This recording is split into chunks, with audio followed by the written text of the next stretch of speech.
and electronics. We had last couple of days very stupendous and very momentous days. Lots of activities, full of action. And it was also felt as we come to Gandhinagar for this event, we also get opportunity to talk to you guys and share with you what's happening into this sector. And we have a line of renowned speakers and leaders from the industry. Those will share with you their thoughts and their views, their insights and learnings, which should help you to understand more about this sector. And after the speeches, you are also free to visit the exhibition hall. Thank you very much and have a good day.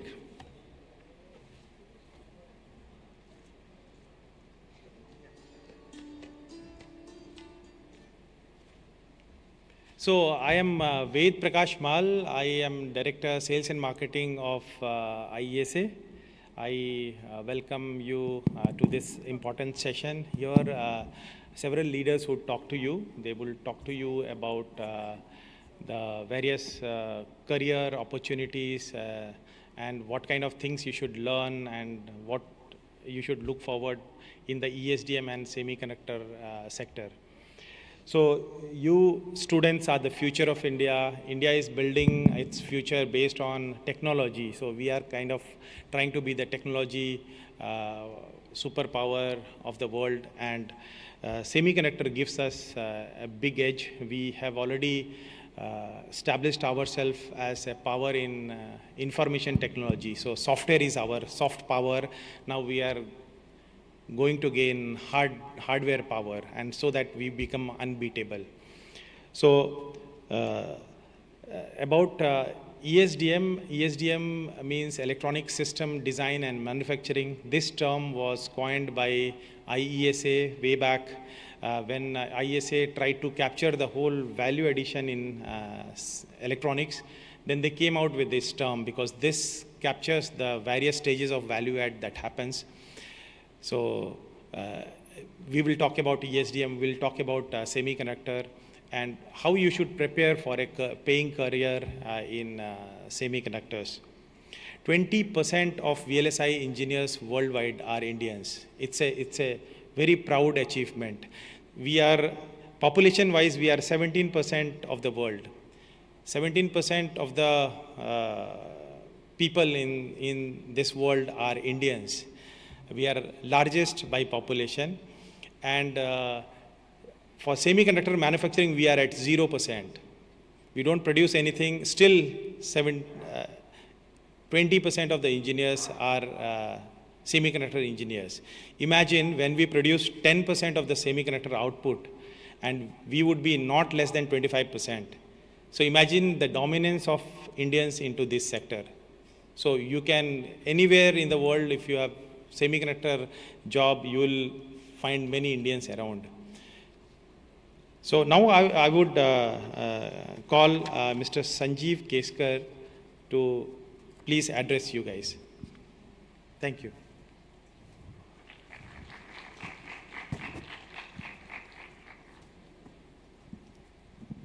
Thank you, Ved. Good morning.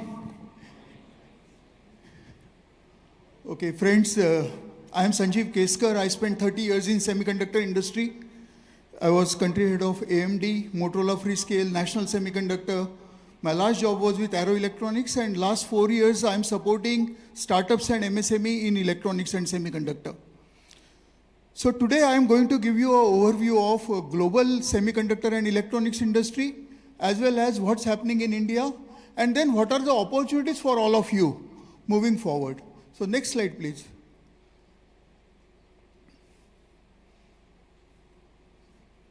Gautami.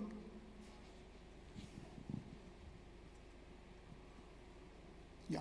So this is the agenda. I will cover global overview, India market overview. Then I want to spend some more time on the value chain of electronics and semiconductor. And I would like to share with you what is the challenge India is going through today, and how the young generation like you can try to address that challenge moving forward. Finally, the growth drivers, and then what are the opportunities in this sector for the young generation. Next slide. So this is a McKinsey report. As per this report, semiconductor market globally, which was $600 billion, will be $1 trillion by 2030. And the growth drivers will be data centers, automotive electronics, industrial electronics, as well as the 6G technology which will be coming, networking. So all the sectors are going to contribute to this growth. Just to share with you, $1 billion is nothing but 8,700 crore rupees. 1 million is 8.7 crore rupees.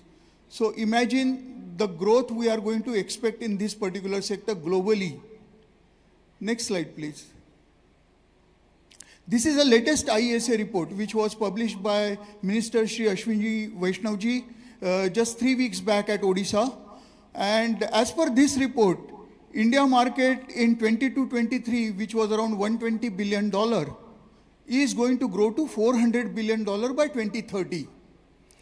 And semiconductor proportionately contributes around 25% of electronics, approximately. So when in previous slide I talked about $1 trillion of semiconductor market by 2030, electronics market by 2030 globally is going to be $4 trillion plus. And last year it was 600 billion of semiconductors, so 2.4 trillion was electronics market. Why I'm sharing this number? In $2.4 trillion market, India was just 120 billion, which means 5%. But by 2030, when we will be $4 trillion globally, India is going to be $400 billion. That means we will be 10% of the global market. So India is the fastest growing region for electronics in the world. Because we are 1.42 billion population country, everyone is buying smartphone, everyone is buying lot of electronic appliances, and infrastructure projects are happening, smart city projects are happening. That's the reason electronics growth is in India is going to be faster than any other region in the world. Even the car consumption in India today is around 4% people who owns a personal car, but that is going to grow to 8% in next 6 years. So imagine at this vast population how much automotive electronics growth will happen. And when it comes to semiconductor, we have microprocessors, we have memory, we have discrete semiconductor, we have passive components, and entire value chain of components is there. I want to spend more time on this slide. You must have read about this production link incentive program where mobile phone manufacturing started in India. Apple started manufacturing, Samsung, Oppo, Vivo, Xiaomi. All of them are manufacturing because government announced 4 to 6% of production link incentive on mobile phone manufacturing. Now in this process, what has happened? In last 6 years, more than 90% mobile phones are made in India today. But we get CKD kit and we do only the assembly work, what is called as EMS, Electronics Manufacturing Services. So when Apple, Samsung, Oppo, Vivo, Xiaomi bring their kit and do the assembly, India gets only 10% value addition. And to get that 10% value addition, we are paying almost 5% incentive to these guys. Means in a $100 phone, India makes only $5. Now, out of $120 billion market, almost $40 billion was a mobile phone market. But how much India got? Not even $4 billion. This needs to be changed. So let me share with you what is the value chain of electronics. Almost 50% value of any electronics is into components. 25% I already told you is semiconductor. Around 10 to 12% is passive component, your resistor, capacitor, inductor, transformer, relay. That contributes connector, cable, all that contributes around 12%. Then next 6 to 7% is about bare PCB. On that PCB, we manufacture all the components and then make the circuit. So today, even bare PCB, our demand is close to $5 billion and we produce only $400 million worth of bare PCB. That means not even 10%.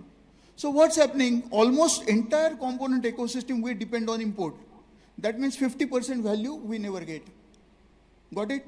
So 50% value is gone because we don't have local component ecosystem. Next 30% value is into IP, technology, product innovation. As we had mentioned, VLSI chip design. It's great, 20% of global chip design workforce is working in India.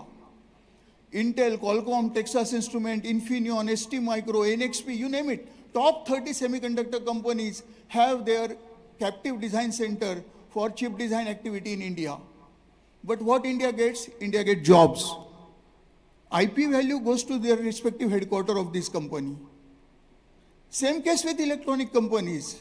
Cisco, Juniper, Bosch, Delphi, Continental, Honeywell, GE, ABB, you name it. All global electronics companies have their R&D in India.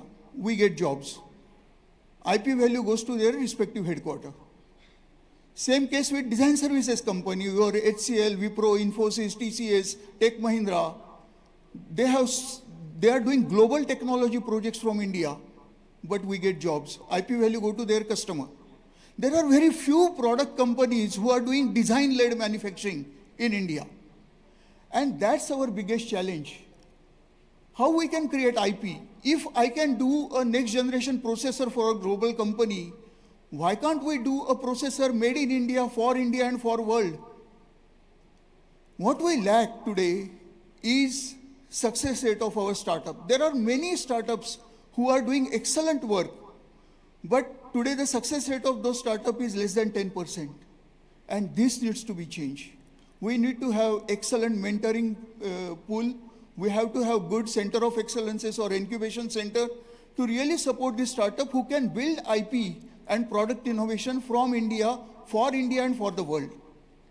Once we do that, then we will capture that 30% value. So 50% component value we are not getting, 30% IP technology value we are missing. What we end up doing is only manufacturing. You will find all Foxconn, Flextronic, Jabil, Sanmina SCI. There are 50 Indian EMS company doing manufacturing job. Look at consumer electronics, Samsung, LG, Sony. Kits come, we do assembly. Look at IT hardware, Dell, HP, Acer, Lenovo. Kit comes, we do assembly. Look at mobile phone, I already told. It's only kit assembly. This has to be changed. And to really build the high value added manufacturing, we have to have good component ecosystem and we have to have good IP creation, product innovation. Now government is very keen on this. They realize that we have to create semiconductor manufacturing in India, and they came up with semiconductor policy where 50% incentive is given by Government of India, central government, and then the progressive state like Gujarat, they are offering 20 to 25% incentive to these companies. And you will be happy that out of 5 projects which are approved, 4 projects are in this state of Gujarat. So really a lot of good work is happening now to build the semiconductor manufacturing ecosystem. Next month, there is a new policy coming up for passive component manufacturing, which is a 40,000 crore budget which is already approved, and that policy will be coming very soon. So government is very clear, we want to build component ecosystem. But what we need from youngsters like you is we have to really focus on local product innovation, local chip innovation, creating a fabulous ecosystem. And that is the main responsibility of this generation. When we talk about $400 billion industry of electronics by 2030, what are those growth drivers? Where we are going to witness this growth coming from $120 billion to $400 billion. So primarily, automotive electronics is a big segment. We are seeing now electric vehicle revolution coming in big way. In EV, most of the control is electronic control. You have motor control, you have battery management system, you have charging infrastructure, you have connectivity module. So electric vehicle revolution is really going to drive electronics in a very big way in India.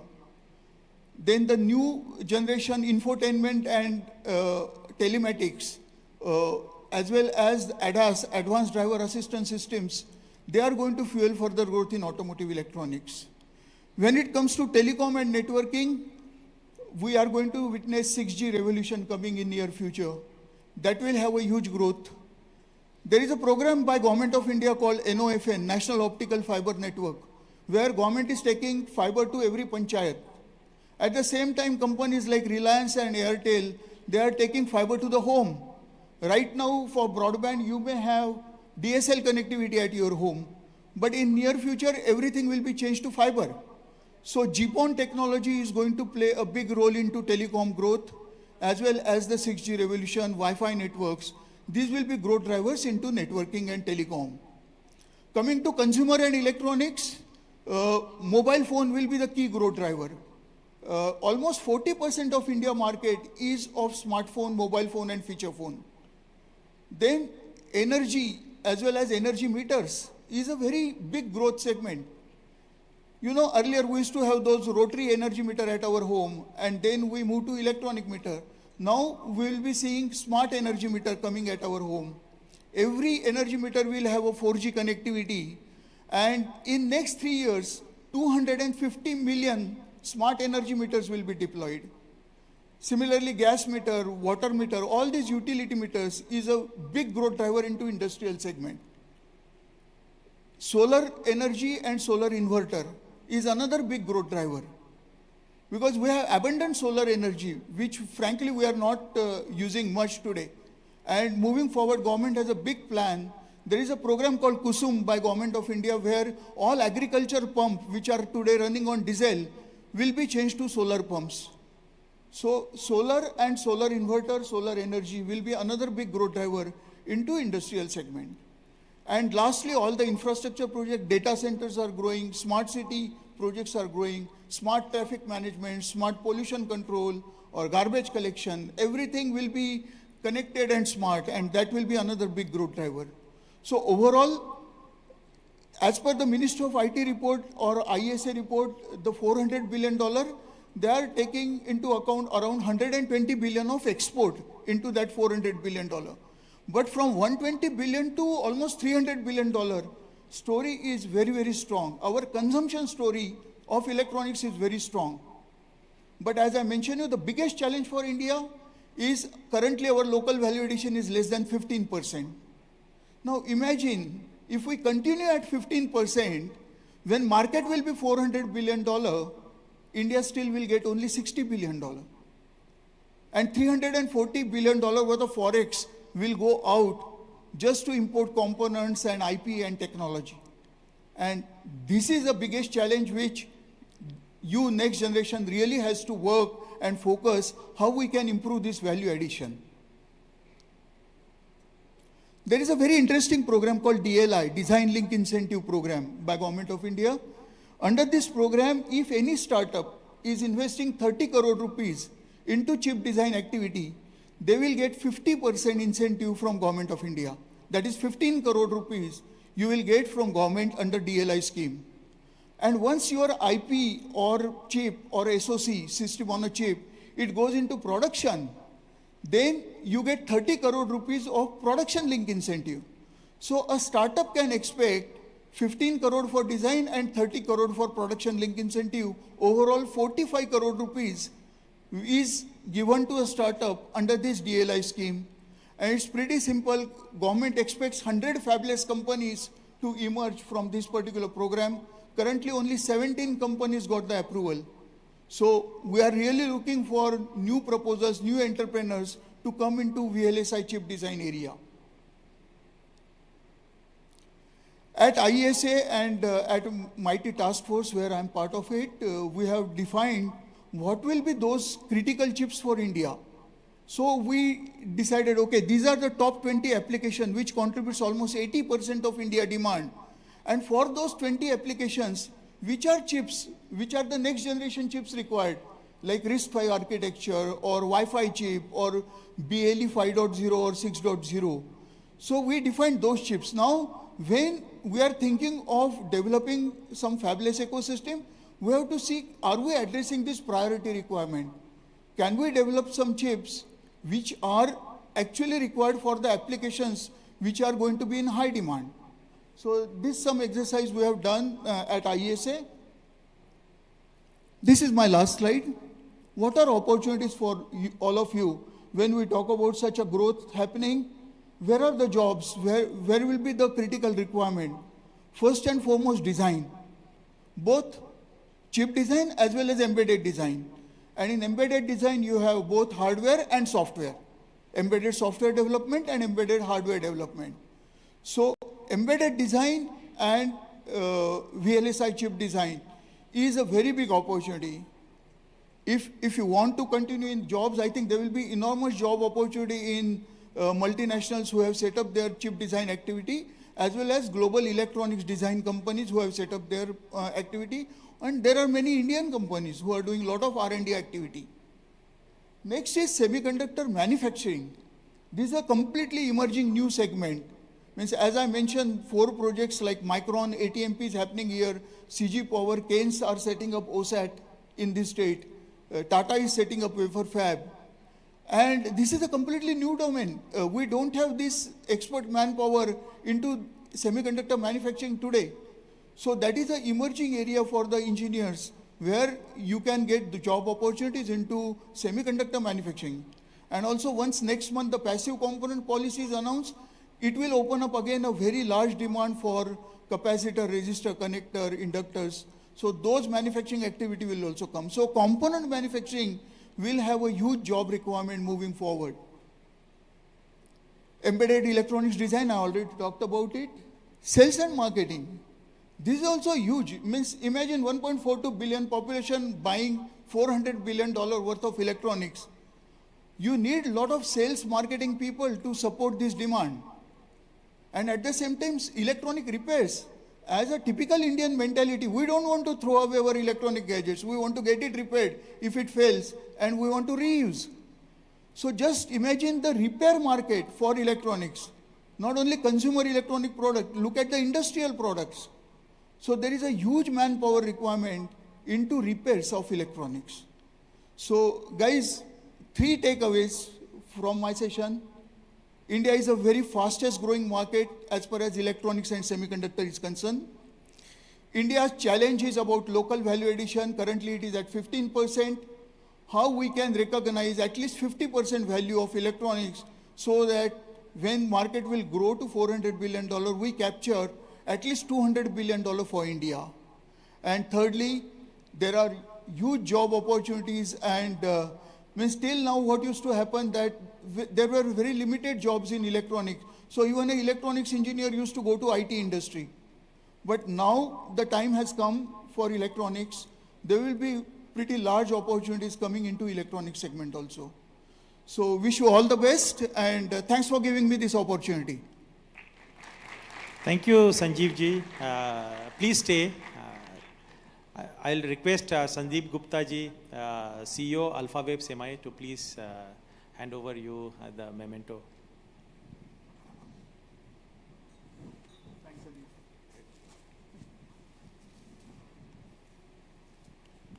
Thank you.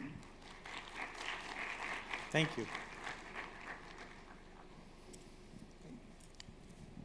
Now I request Mr. Hemchandra Ramanath Bhatt, Chief Technical Officer, Marvin Silicon, to address the gathering.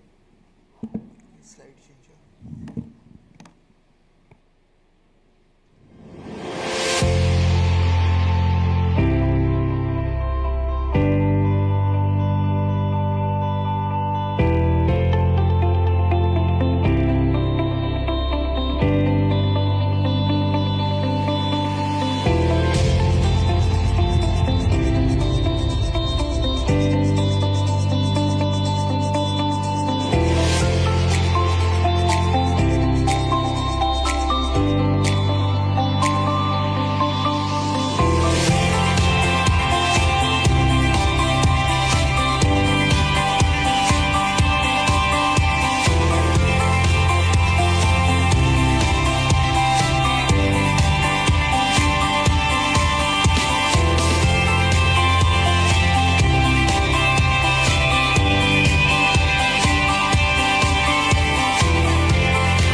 Thank you. Good morning.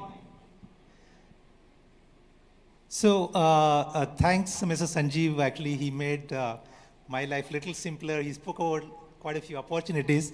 Actually, I'm going to continue from there and how we can help you to become the next big developers of these ICs he spoke about, or embedded systems. And that's what we try to do. And my name is Hemchandra Bhatt.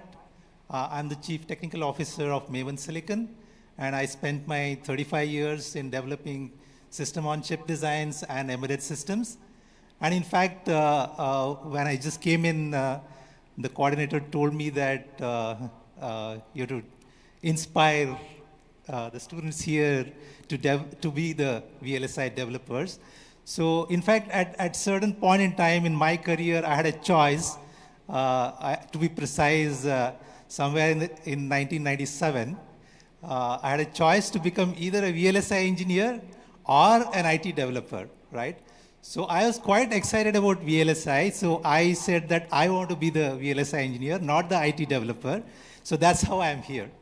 Okay, I hope many of you will take up VLSI as your career going forward, and hope to see a lot of you in design or manufacturing or any other related fields of VLSI.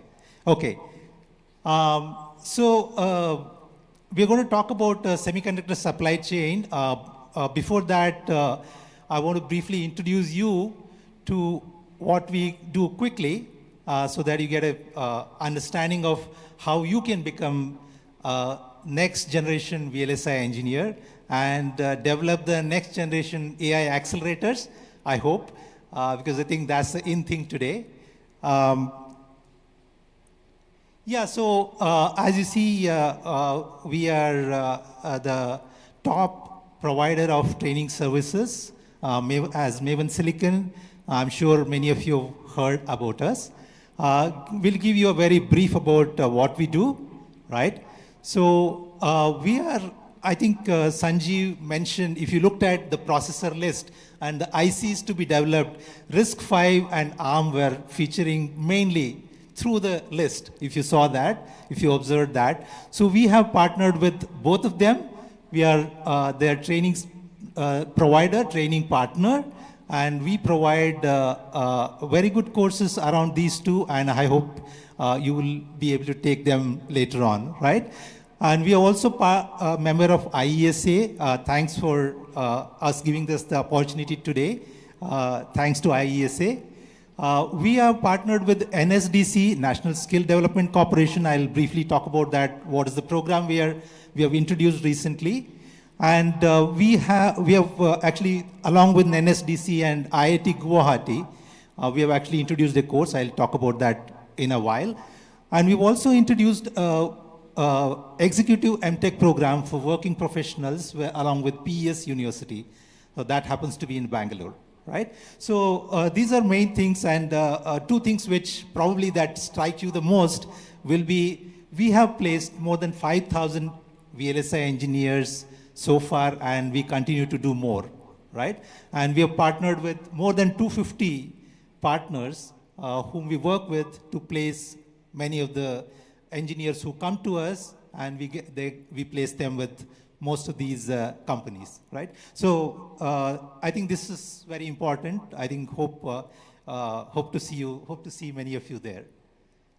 Coming to the some of the courses which we offer courses in offline mode, online mode, as well as blended mode. So whichever suits you, right? So it depends on an individual. I think if you know, each individual has their own learning styles, right?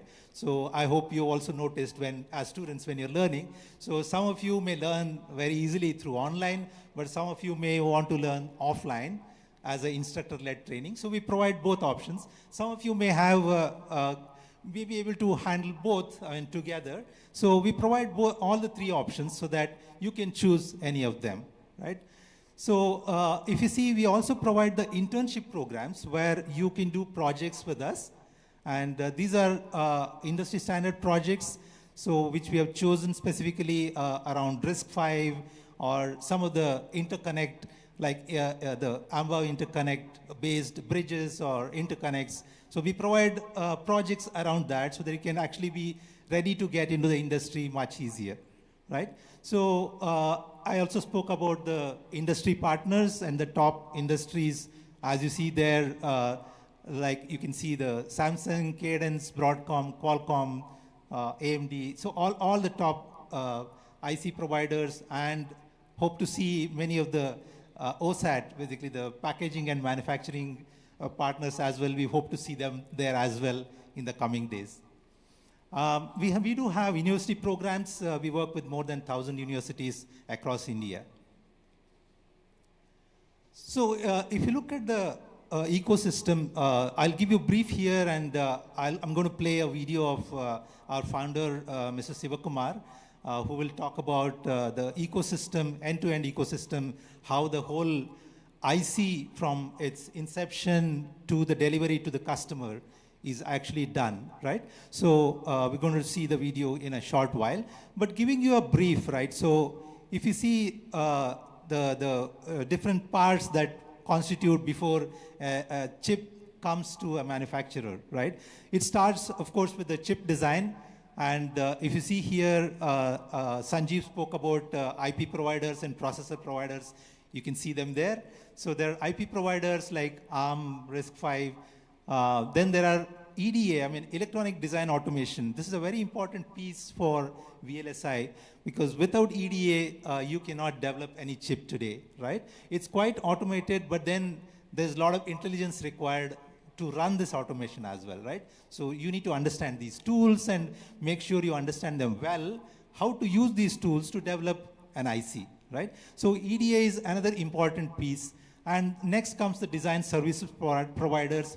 So these are the ones who understand how EDA tools work, and they have engineers with them trained, ready to get into the design, right? So they provide design services to many of the IC developers or IC providers, which you see later on, right? So you can see some names here like Capgemini, Accenture, TCS. So these are some of the providers in this space, right? So when you go to chip manufacturing, here is where, of course, you will, we are in Gujarat here today. There are many plants coming up in Gujarat. So you will see a lot of action in this space around you, around your region here, right? So in starting from fab to packaging and test and of course, whatever allied services that come around with that, right? So there are many of the providers you see, ASML, Canon. So these are all providers of equipments, right, which are required, and service providers as well, who provide test services or testing services for the ICs, or who provide packaging and test services for the ICs. So these are the one other group of companies which you must be aware of. The third is chip makers or IDMs. So IDMs are basically integrated device manufacturers. So they have everything in them. So they start from design, then actually they tape out the chip, they take it to the foundry. They have their own foundry. For example, Intel, some of the companies like Intel have their own foundries, so they make their own chips from end to end, so they don't go out at all. But of course, we are seeing that Intel probably may be going out as well. And in fact, they're also starting their own foundry services, which will be provided as a service. But of course, the things are changing, and in this industry, there's a lot of dynamism that you need to see, and you need to watch out as well, right? And the technology changes so fast, and you need to be abreast of what is really happening, right? So in fact, when I graduated, the hardware design was done on PCBs most of the time, and there were very few people doing IC. And probably in 2000s, there are a lot of people doing ICs, and of course there was initial technologies you'd have used, maybe Verilog or Verilog test benches. So then came SV, then UVM, and there are a lot of things happening in this space. So you need to be abreast, and you cannot stop learning. You have to be continuously learning in this space. Of course, the technology space is that way, not just VLSI, but VLSI is quite changing, quite changing fast. So you should be abreast of technologies here. So then we have chip makers and IDMs. This is, interestingly, many of the OEMs here, you can see here, Apple. You would not have imagined that Apple, Microsoft will make, or Meta, right? They'll make their own chip, you would not have imagined maybe a few years back, I think. But most of them are actually creating their own chips so that they can differentiate compared to others, right? So that's what actually, so you can see here, as a chip designer, you can differentiate your product.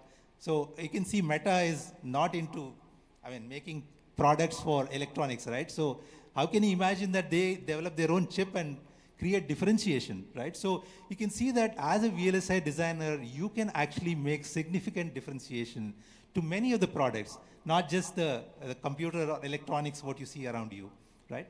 So going into the foundries, I think we just spoke about that. So there's a lot of action happening here. So the top foundry, as of today, is the TSMC, which is based out of Taiwan. And they are one of the leading designers of, not designers, so I should say they actually manufacture, the manufacturing technology designers, I should say. They are technology designers, and they actually bring in the newer nodes much faster. So I'm not sure where it will end. Most probably we'll have to figure out where Moore's law is going to go next, right? So probably these are the foundries, they are pushing the Moore's law to the extent possible, right? So this is what is the ecosystem you see here, and you need to be aware of this, and you can decide where you want to be, right? In the whole ecosystem, it's up to you where you want to be. Coming to what we offer from Maven Silicon, we actually have advanced certification courses, and interestingly, we help the placement as well, right? So these are job-oriented courses which we offer, where actually you get placed as well. We help you to get placed as well. So there are multiple courses here. These are advanced courses.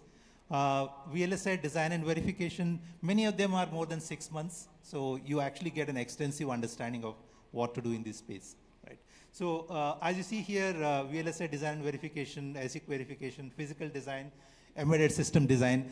As if you remember the last slide from Sanjeev, we're mostly talking about these, so we cover most of these breadth in detail. So I spoke about this earlier. We actually launched a course yesterday along with IIT Guwahati and the Daksh Gurukul. And these are series of courses, not just one course. So this will cover, again, breadth of the VLSI design, starting from packaging and manufacturing, which is the buzzword today. I think most of the work is happening around this region as on today.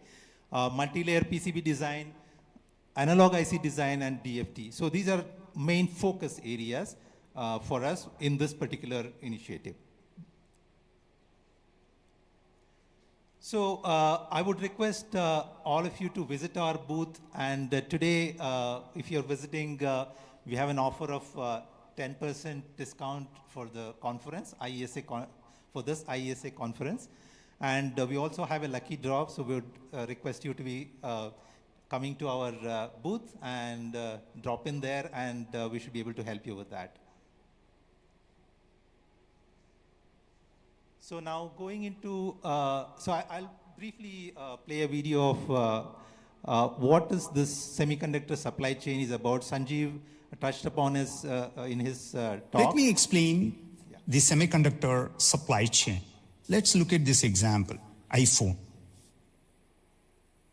How Apple makes iPhone. Apple designs a chip called A15 or A16 or A17. They have A-series chips for smartphones. They have M-series chips for their MacBooks. Basically, they use A-series chips for their smartphones. How they make this silicon? Apple is a US-based company. They own the design. They create the architecture for chips like A15, A16, or A17. And then they take the design through design flow. If you consider the design flow, there could be various steps. It's composed of front-end design and physical design. As part of the front-end design, we do RTL coding. We verify the RTL design through simulation, and then we synthesize it. That's how we generate the netlist. That's front-end design. And whatever the netlist we generate, basically we take the netlist through physical design. And as part of the physical design, we follow various steps: floor planning, place and route, static timing analysis, clock tree synthesis, physical verification, and then finally layout versus schematic. And that's how we generate routed netlist. So at Apple, what they do, they basically generate the routed netlist. It's called GDS2. And they outsource the chip fabrication to a company called TSMC, which is based out of Taiwan. So Apple is a fabless chip maker. But overall, you consider the company Apple, it's called as OEM, Original Equipment Manufacturer. They basically create devices like smartphones, desktops, and then they sell it directly. That's why we call them as OEM, Original Equipment Manufacturer. But the best thing about Apple is actually it creates its own chips for their devices. So they design the chip, A-series chips, and then they send the routed netlist GDS2 to Taiwan. There is a company called TSMC, Taiwan Semiconductor Manufacturing Company. TSMC fabricates their chip. So the fabrication doesn't happen in the United States. You consider fabrication, it's only 10%. And Apple doesn't do any fabrication in the United States. And Taiwan is very popular for chip manufacturing. You find so many foundries there. So basically we need foundry to fabricate the chip, and we need army of technicians to run the plant. So it's pretty complex. It's very expensive. So the fabrication happens pretty much in Taiwan. And then the chip goes through assembly and testing. So there are many companies, we call them as OSATs in Malaysia. Malaysia is very popular for assembly and testing. And then the final chip will be used for the motherboard. Again, Apple designs the motherboard. The design happens. It might be PCB design. And they might also outsource the PCB work to companies in China. So China is very popular for PCB. It happens even in India. But Apple might outsource it to some companies in China. So that's how they make the motherboard. Also, China is very popular for OEM product assembly. So Apple outsources everything to companies in China. What they do is they make all the spare parts like display unit, keypad, everything, camera, and they put all the stuff together. And the primary thing, what they need is the motherboard, right? So Apple outsources the chip fabrication to Taiwan, and then TSMC makes the silicon, and then it goes through assembly and testing somewhere in Malaysia or maybe in Taiwan. And then the chip is used to make the motherboard. And then in China, basically they use the motherboard to create the final product. They also make various spare parts, and then they put all the stuff together, and that's how they make the product. Now, the important thing is, to design the chip, A-series chip, Apple buys hardware components from various companies. Let's look at the design part. To realize complex chip like A16 or A17, basically they need hundreds of IPs. We call the hardware component as IP, intellectual property in semiconductors. They need processors. They need various kinds of interface IPs. They need memory controller. So like this, Apple might buy hundreds of IPs from various companies. So when it comes to SoC design, we call these A-series chips as SoCs. whether it's A series or M series, they are all SoCs.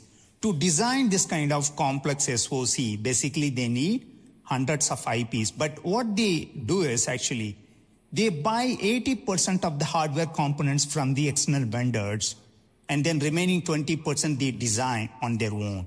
For example, Apple designs its own GPUs. They don't buy GPUs from any company, but they buy processor from a company called ARM. So here is the important thing. ARM is based out of UK. It's a fabless IP company. ARM doesn't sell silicon. ARM actually sells the processor as IP, intellectual property. And the other important thing is, though ARM is UK-based company, still they may have operations in various countries.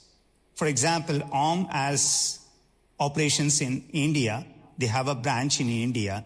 And ARM India deals with mostly verification and physical design, right? Again, ARM is a UK-based company and they own the design.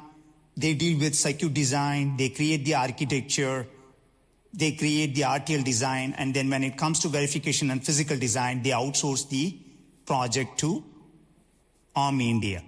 Now, you consider the chip fabrication. Let's look at this chip fabrication. To fabricate the chip, basically, the foundry needs various equipment. Countries like Netherlands is popular for supplying equipment. So there are companies like ASML. They are very popular for EUV lithography machines.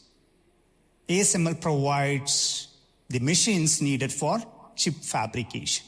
Similarly, these foundries might buy some specialized materials and gases from countries like Japan. So overall, if you look at, US is very popular for chip design in terms of IPs and chips. They want a lot of patents. Whatever the chips we use, more than 90%, the design happens in the United States. And US chip makers create all kinds of chips. And all these US chip makers, they have operations in various countries. But with respect to fabrication, it's only 10%. Whatever that's happening in the United States, it's very less. So US is very popular for fabless IPs, chip makers, and then EDA, electronic design automation. Also, it's popular for OSAT equipments. And UK is popular for fabless IP. ARM is there. ARM is very popular for their RISC processor. And Netherlands is popular for foundry equipment. And India is popular for design services. If anyone wants to deal with chip design, right, you might want to own the design, you are there to create the architecture, but when it comes to implementation, how you want to verify the chip, how you want to implement the chip, you can think of outsourcing the design to external vendor. So we have so many design services companies in India, Indian companies, they are very popular for design services. Similarly, Israel is also popular for fabless IP and design services. And China is very popular for product assembly. They work for OEMs like Apple, Dell. They make the final product. And there is some amount of fabrication happens, only 15%, primarily for the low technology nodes. And China is also popular for fabless IP, EDA, and testing. And Japan produces 17% of all chips. It's also popular for chip design. And basically whatever the wafers we use, gases, lithography machines, all come from Japan. And Taiwan is very popular for fabrication. Taiwan produces 41% of all processor chips. And the most important thing is, more than 90% of the most advanced chips, fabrication happens in Taiwan. And Korea produces 44% of all memory chips. And 8% of all processor chips, it's also popular for chip design. Korea is also popular for fabrication, and it's very popular for memories. And similarly, Singapore is popular for fabless IP and chip maker. And Malaysia is very popular for OSATs. That's primarily for assembly and testing. Assembling, package, and testing the chips. This is how you can visualize the supply chain. Now, one thing I would like to share with you. If you consider the fabrication, mostly it happens in Taiwan. So what's happening in the world is actually the entire world is looking at how to balance the supply chain. Instead of doing everything in one place, can we distribute it across various countries? That's why if you consider the governments, every government is looking at how to create fabrication units in their country. So every government is allocating funds. US is going very aggressive and they want to have good manufacturing ecosystem in the United States. Similarly, India is also gearing up towards having good manufacturing ecosystem. All right.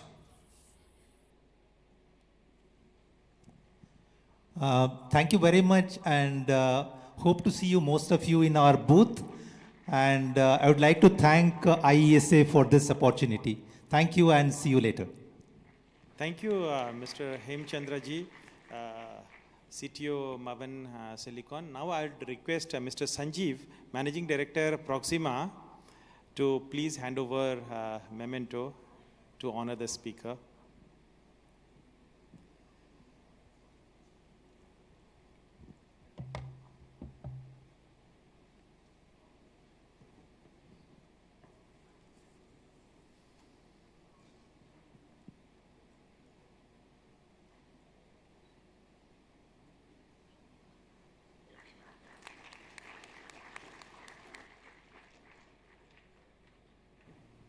Thank you. Now I would request my good friend Sandeep Gupta ji, CEO Alpha Semi India. He heads Alpha Semi operations in India, and they are into very high-end IPs. So his perspective would give you, insight into how the processor IPs are getting developed. And he would give you a inspirational talk through a presentation. His presentation is pretty long, but he will try to do it in 20 minutes. So, thank you. Thanks, Ved. Thanks for that introduction. By the way, just one correction. I'm not the CEO. I'm just the country manager for AlphaWave India.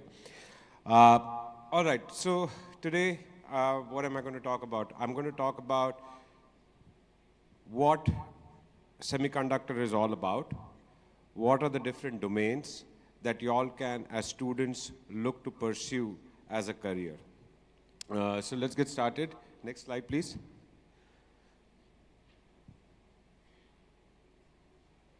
Next slide. All right. We can skip this slide. It's just an introduction about AlphaWave. We can skip this. Next one, please. Next one. Sorry, I don't want to bore you with all of this stuff, so I'll just get to the meat of the matter. All right, so what are semiconductors, right? We are, by the way, how many, I just want to know, first year students, second year, third year, all right, and final year? Just few, okay. So mostly first and third year students, some second year, and hardly any final year students. So this is pretty much early, I would say, in what you're studying right now. You might have studied a little bit. But at the very basic level, you have a conductor, you have an insulator, right? So conductor conducts the current very well. Insulator stops the current. In semiconductor, you can control it to be an insulator or a conductor, and that's why they're called semiconductors. And that's the basic property as a switch that you use in semiconductors to pass the current forward or not to pass it, right? And so you can control that just like your fan switch in your house. Next slide.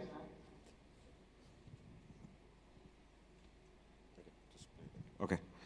All right, so this is the journey so far. Intel 404 in 1971, that was the first chip with 2300 transistors, 10 micrometer transistor size. Today we are at 3 nanometer NVIDIA Blackwell, 208 billion transistors integrated onto one chip. You can see how the technology has progressed, and this is where we are. This is what we are all trying to achieve in India. And all of you over here can contribute to that by pursuing your careers in semiconductor. All right, so you've heard all of these terms a lot. This is more like a tutorial. So I'll just tell you what are SoCs, right? So SoCs are basically, you're putting a system on a chip. You have the CPU. Traditionally, very olden days, I would say in the 80s and the early 90s, you would have a CPU, then you would have some peripherals, UART, USB, all of them connected, all of them were discrete, separate chips, but now you're putting all of it together in one single chip. That's what we call as a system on chip. It will have a memory interface, it will have sensor interfaces, it can have any single thing in there, depending upon the application. Your phone SoC is going to be very different from your laptop SoC, which is going to be different from a server SoC, which is going to be different from your Wi-Fi router. So there are many different kinds of SoCs that you can build, and that is very application specific, and that's why it's called ASICs, application specific integrated circuits, right? But typically you will see more or less, you will have a CPU subsystem, you will have a memory subsystem which is communicating with the memory, with the DRAM. You'll have some low-speed peripherals. They may be very low-tech, but they are required in every single chip. Like a simple UART or an I2C interface will be there in every single chip. And then you will have high-speed interfaces to connect your LAN or your Wi-Fi or your USB. Now, so this is the typical SoC block diagram, right? And these are the different types of applications that I'm talking about. So it could be Internet of Things. Everyone knows about it. Home automation, etc., Alexa, all of that falls under the IoT bucket. You have automotive. Now we have ADAS, which is the self-driving cars. Cars have a lot more electronics into them nowadays compared to maybe 10 years ago. Mobile phones, of course, networking. All the networks that we have in the world are basically built on semiconductors.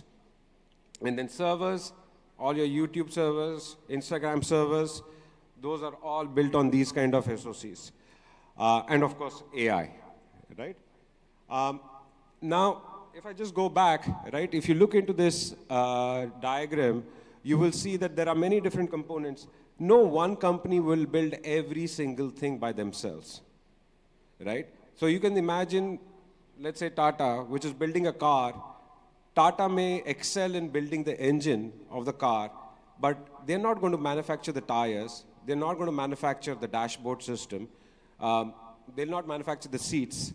They'll get it outsourced from other people, right? And that's exactly how an SoC is also built. The company which is building the SoC may have their own secret sauce that they will put in, but they'll use an ARM processor. They may use a USB from, let's say, Synopsys. They may use a PCIe from AlphaWave. They may use an Ethernet from, again, AlphaWave or Synopsys.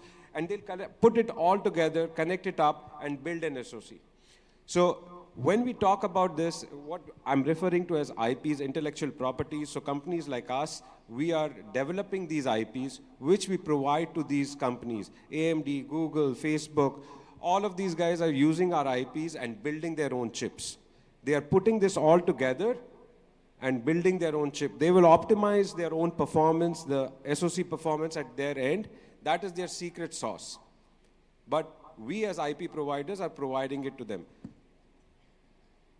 Okay? So there are hundreds of IPs available in the market, like UART, I2C, I talked about. There are many other internal IPs like network on chip, NOC, AXI, all kinds of things are available in the market. that you will need to procure to build an SoC. Now, there are different types of semi companies, right? So in this Vision Summit, you will see, I mean, now the focus is so much on manufacturing, but there are, and as Sanjeev ji said, that we excel in fabless design, which means that we are only doing the designing part of it. We don't do the manufacturing part of it. So that's what the fabless companies are, right? So we are only designing the chip. We get it manufactured from TSMC. We get it packaged from a company like ASE or some other company around the world. And it gets assembled, and then it gets tested from a company like Tessolve. And then it is put on a PCB. The PCB is manufactured somewhere else. You're putting all of these components together and building a product in the end. But so within the fabless ecosystem, you have ASIC companies like AlphaWave, GUC, Socionext. Of course, companies like AMD, they build their own SoCs. Resource augmentation companies. So we have a lot of resource augmentation companies who are providing contractors to bigger companies. These are, again, design services, verification services. And then there are product companies like NVIDIA, Broadcom. They are building their own products, right? They also have their offices here in India. AMD's largest design center is in India as of today. Then there are pure fabs. So you heard Shiva talk about all the value chain, semiconductor value chain across the world. So pure fabs like TSMC and Global Foundries. Global Foundries is US-based. TSMC is Taiwan-based. Then you have fabs with their own products like Intel and Texas Instruments. Intel has its own fabs. So they design their chips and they manufacture their chips. And then you have EDA companies which are providing the tools. So you all might have seen these tools in your colleges maybe. These are called synthesis tools or place and route tools. So these are the three main EDA vendors that exist in the market today. All three are present in India. They have a big presence in India. And then you have IP vendors like us, Synopsys, Cadence. And then you have the fab tool companies. Again, Shiva talked about ASML. This is, you might have not heard of this company, but this is Netherlands-based company. It provides all the lithography equipment for the leading edge tech nodes like 2 nanometer and 3 nanometer that is used to manufacture all the chips, right? So now with all the manufacturing focus that is coming in, a lot more jobs open up for you. A lot more opportunities for you to learn. And it's not, if you look at, please do visit the exhibition area and you'll see the kind of companies that are there. You'll see companies which are providing gases. What's that got to do with electronics? All the manufacturing processes that we have need gases, they need chemicals, so that's why these companies are here, because now we are focusing on manufacturing. So the entire manufacturing ecosystem is coming into play. So it's not just electronics engineers that can get into this industry now. It's chemical engineers, it's material science engineers, it's computer science. You have to have all the software knowledge to build all of these equipment, to run these equipment. Now I'll just go through a design process, because you will hear these terms over and over again, but not really understanding what it means. So I want to give you a perspective on what this whole design process is. So you start with a specification. So you can say that, okay, let's say, what is the chip that you want to make, right? So you will say that I want to make a chip for a Wi-Fi router. Now, what does a Wi-Fi router need to do, right? It needs to have a radio. It needs so that it can communicate wirelessly. It needs to be able to process that data. It needs to be able to send it over the Ethernet or fiber network that it is connected to via a wired connection, right? And it needs to be able to communicate with multiple devices, right? In a home, you will probably have 10 or 20 devices. You have a TV, you have many different smartphones. You may have Alexa, you may have many other things which are connected to the Wi-Fi network. So you will come up with a specification of what is the chip that you want to build. From that specification, you will build the architecture. What kind of processing power I need. So you have processors from all ranges, right from a simple microcontroller which is used in a calculator all the way to server class, right? To AI class processor. Now, which one do you want to use in your chip? So that you will decide. You will decide what kind of IPs I want, whether I want a Wi-Fi IP, what Wi-Fi protocol. There are many different Wi-Fi protocols. As we have moved forward, when we started our careers, we were at 28 kbps wired connection. Now we are at 100 Mbps. Maybe we'll go to 200 Mbps wireless connections. So which technology do you want? Do you want to build a chip that is going to be used 3 years from now? So that's one important thing that you have to understand. What we are designing today will probably get used 3 years from now as a product, or even 4 years from now. So you have to look ahead. What is going to be the requirement 4 years down the line? And based on that, you have to design today. If you design for today, you're obsolete. People are not going to buy your product. So you have to think about all of these things, and you will come up with an architecture of the chip.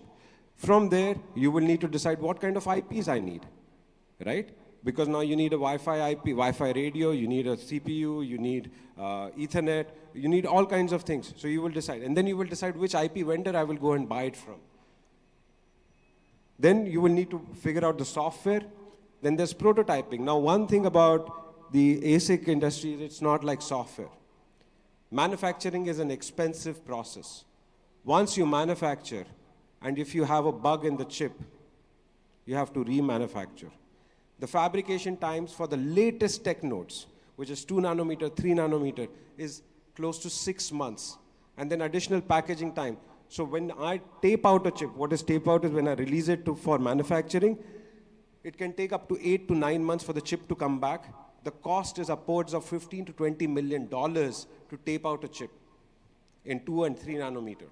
That's the cost. And if I have a bug in that chip, I have to repeat that process and spend that money again. So it's very important that we design the chip bug-free as much as possible, right? So what we do is what is called as prototyping. We will take whatever we want to put in the chip, put it on an emulation platform like an FPGA, or there are bigger platforms, something called as Veloce or Palladium from Siemens and Cadence. And you will actually port your design onto this, and you will run it to ensure that your chip is all your logic is designed properly and it is functioning as per your expectation. Of course, it's not the exact same thing. It's at a much lower frequency of operation, but it gives you a very, very good perspective, very good confidence that when the chip comes back, by and large, you will not have any bugs.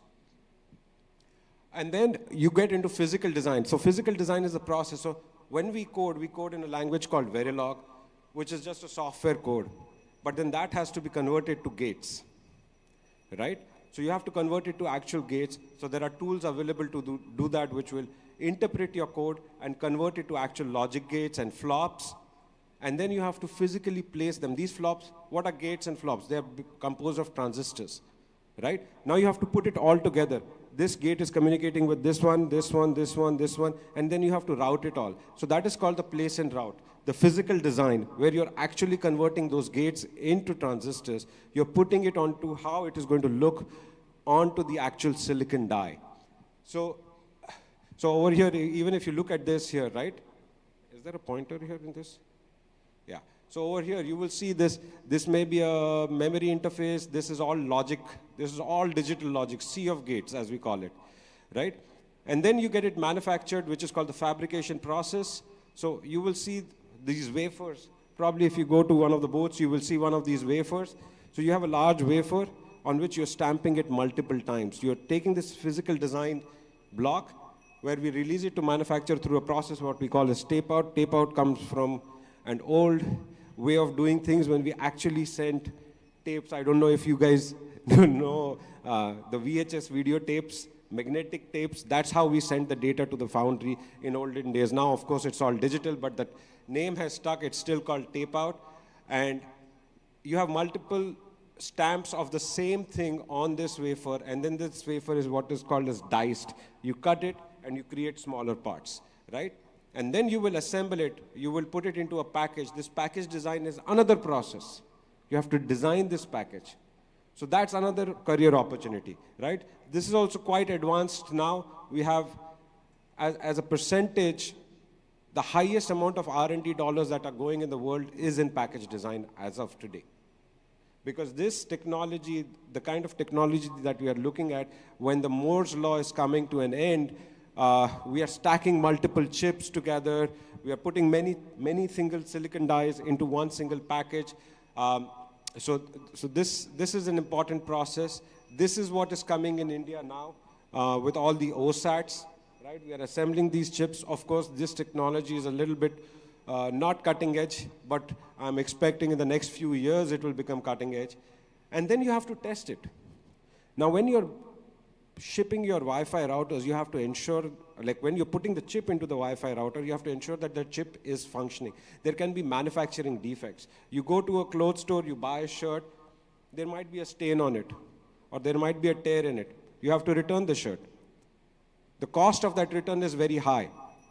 So we have to ensure that every single chip is functional fully. So there can be manufacturing defects in this process. So there is something called as test. So TestSolve, which is I'm very proud to say that's a completely Indian company.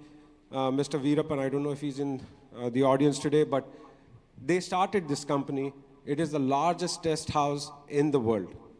And this is where you test these chips, millions of them. You test them out, and then you know that which ones are functional. You throw away the non-functional ones. And then you will create a prototype ASIC part, something like this, which will then go into a board. Again, the PCB design process, that's a separate process. That's the embedded design that we are talking about.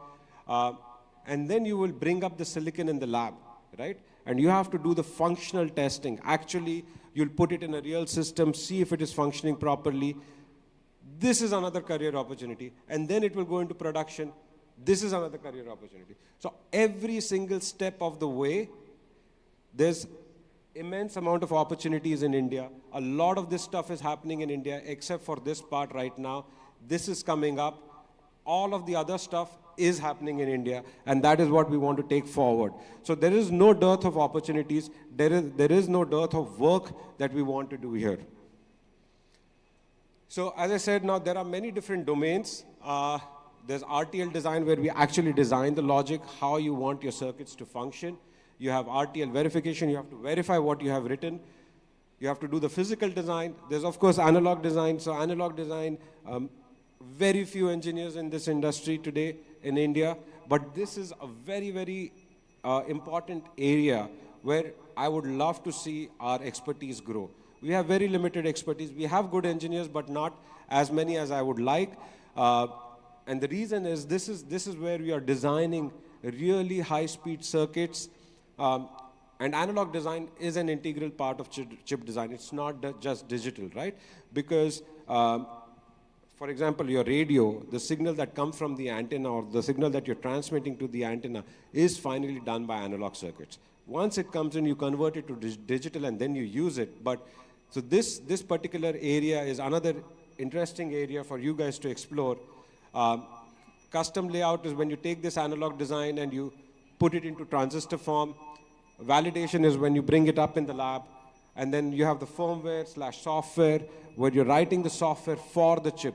So this is different from writing a software, let's say for an app, right? This firmware is actually you're communicating with the processor. You're telling the processor what to do, what instructions to execute, how you need to bring up the chip, how you need to handle the data traffic. All of that is done through firmware. And you need knowledge about how the chip works, but you need to be a software engineer. So that's another area where we are good at. So I would say this, firmware, RTL design, verification, physical design, some analog design, good amount of custom layout, validation, firmware. So we are in all of these areas from a fabless ecosystem point of view. And so these are all career opportunities for you. And of course, from a manufacturing point of view, you have package, assembly, test, and fab. And these are all the new and upcoming jobs. And of course, you all being from Gujarat, a lot of this is happening in Gujarat, in Dholera, in Surat. So great opportunities for all of you. Okay, so this is just some statistic. I'll skip through that. Now, final slide. I'm in time, right? Okay, so this is just the final slide. You'll learn everything in your engineering. You'll do everything. You may work hard, you may not, but these are the qualities that we look for. These are the qualities that we look for. Sorry, I'm clicking the wrong button. Integrity, being true to your work. Absolutely. When a job is given, execute, get it done. Don't complain, he's not giving me that, she's not telling me this. Get the work done. You have to get the work done in full honesty and trying to do the best job that you can to get it done. That's the attitude that we are looking for. You need to have full ownership of the work that you're doing, which means that irrespective of all the other challenges, you have to find ways to get things done with a higher quality, with lesser time, and getting it to the goal, getting it to the finish line. And finally, it's a growth mindset, which is always learning new things. Be hungry. Be hungry to learn new things. Even today, I want to learn more and more stuff as I go along. I'm not done. I've been in the industry for 25 years. I still want to learn more. There's so much to learn. This industry is very, very vast. There are many different domains. The more you learn, the better you will be, and better you will have and a better career that you will have. Thank you, everyone. Thank you, Sandeep. Thank you, Sandeep. Such an inspirational talk. Please stay. I will call upon Mr.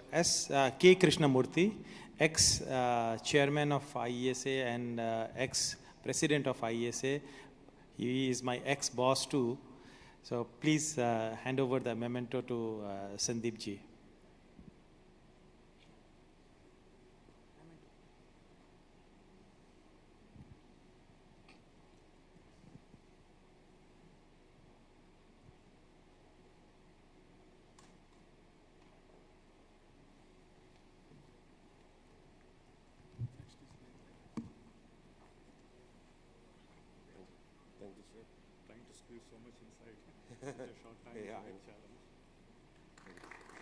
Thank you. Now I would invite Mr. Venkat Sankaraji, founder and president of Chip Edge, to give his address to the students to inspire them. Thank you.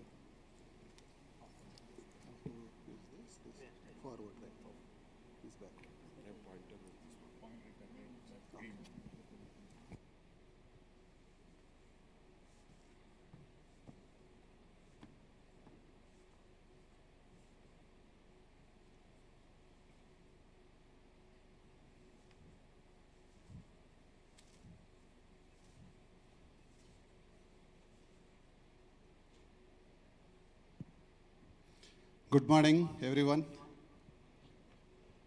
Okay, so the previous speakers have shared a lot of details, starting with Sanjeev Keshkarji on the potential of semiconductor industry, at what rate it is growing, the global market, and different sector-wise, what is the sector-wise and how the potential for India, and all of that he has shared. Subsequently, the Hemchandra Bhattji, and then my friend Siva, and now Sandeep Gupta. So they all share different perspectives, the potential available, and what is SOC design flow, what is the process flow, and the supply chain. Particularly, Shiva shared the supply chain. So now so they made my job easy. So I'll try to, we are excited, but how do I start? I'm interested to start my career, but how do I start? So I'll try to share some thoughts on that. So before I do that, I just want to understand a little bit about your background. I want to know how many are UGs here, BTech. Can you please raise your hand? BTech. Okay, great. So in BTech, how many are final years? Final years? Third years? Okay, good amount are third years. Second year? Oh. First year? Oh, very nice. Even first years are here. So you have a lot of time. The more you are in the last year, you have less time.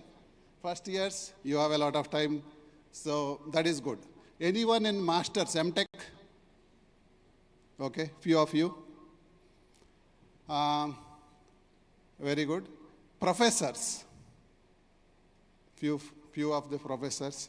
Great. Okay. But this, of course, the overall, if you see last few speakers, our goal is to help the students particularly. So these talks are intended for students. Because of course, you are from Gujarat, and a lot is happening in Gujarat. You are seeing Tata Electronics and Micron. A lot of companies are setting up, their centers, business, foundries and manufacturing facilities, etc.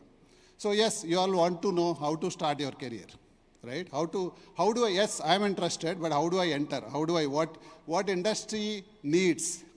What do I need to learn to start a career in semiconductor industry? So I'll try to share next few minutes, my thoughts on that.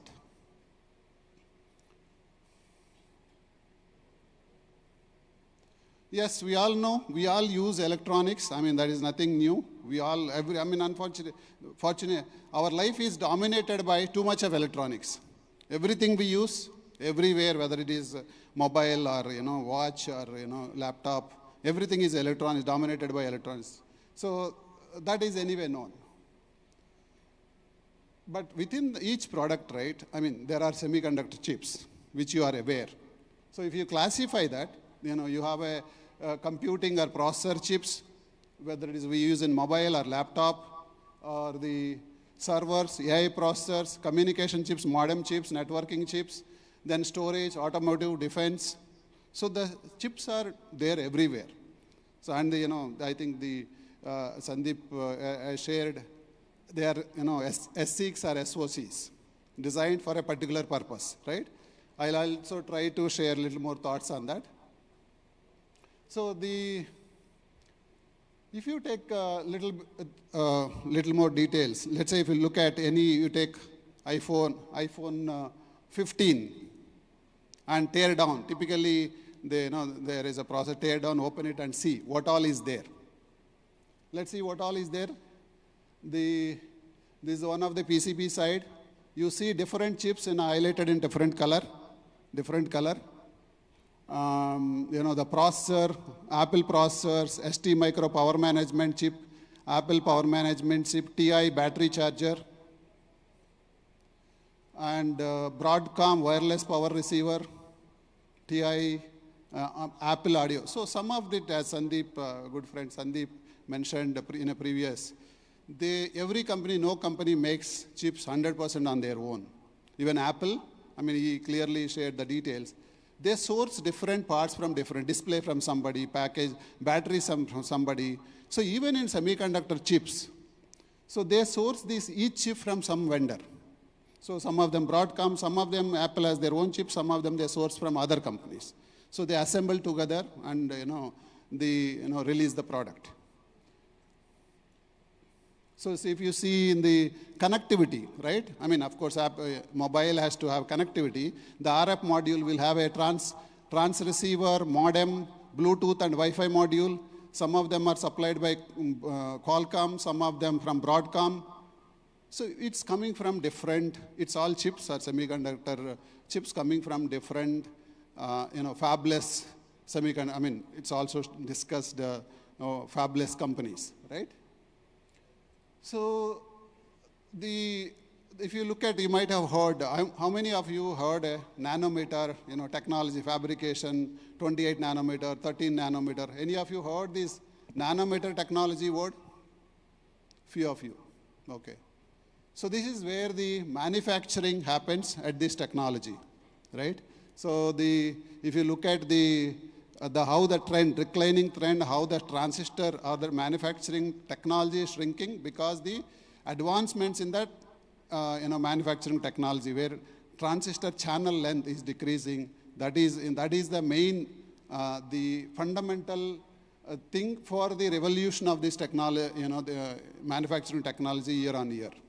So we are currently at 5 nanometer, 3 nanometer, where industry is working currently. So In the previous slide, you have seen similar slide where in SOC, what it involves, you will have a digital IPs, RAM, ROM, IOs, analog, right? It's already seen that. I'll skip that in the interest of time.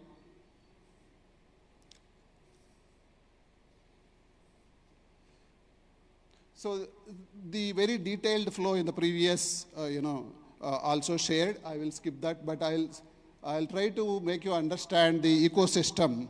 So if any design will start with the architecture, and then they do the coding in Verilog or system Verilog, then verification, synthesis, DFT, test. The place and route or physical design, sign off and tape out.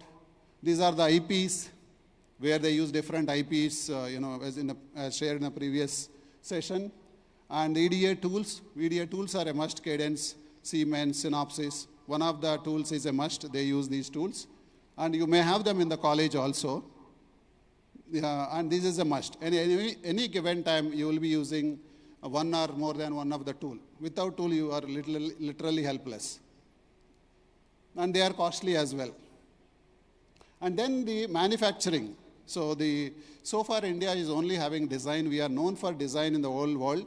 But now, as you can see, the Tata is setting up a fab, and then Micron is setting, their fab, and they are recruiting, training, and all of that. So all of you here, you have immense opportunities. Now, so far it's only design opportunities in India. Now manufacturing opportunities are also opening up, which is a great opportunity for you to capitalize sitting in, Ahmedabad or Gujarat. It's a great opportunity for you to capitalize. So I'll throw a little more light as I move forward. So the manufacturing, the TSMC, Global Foundries, Intel, and packaging and assembly as shared, it's a evolving area, and a lot of companies are coming up in this.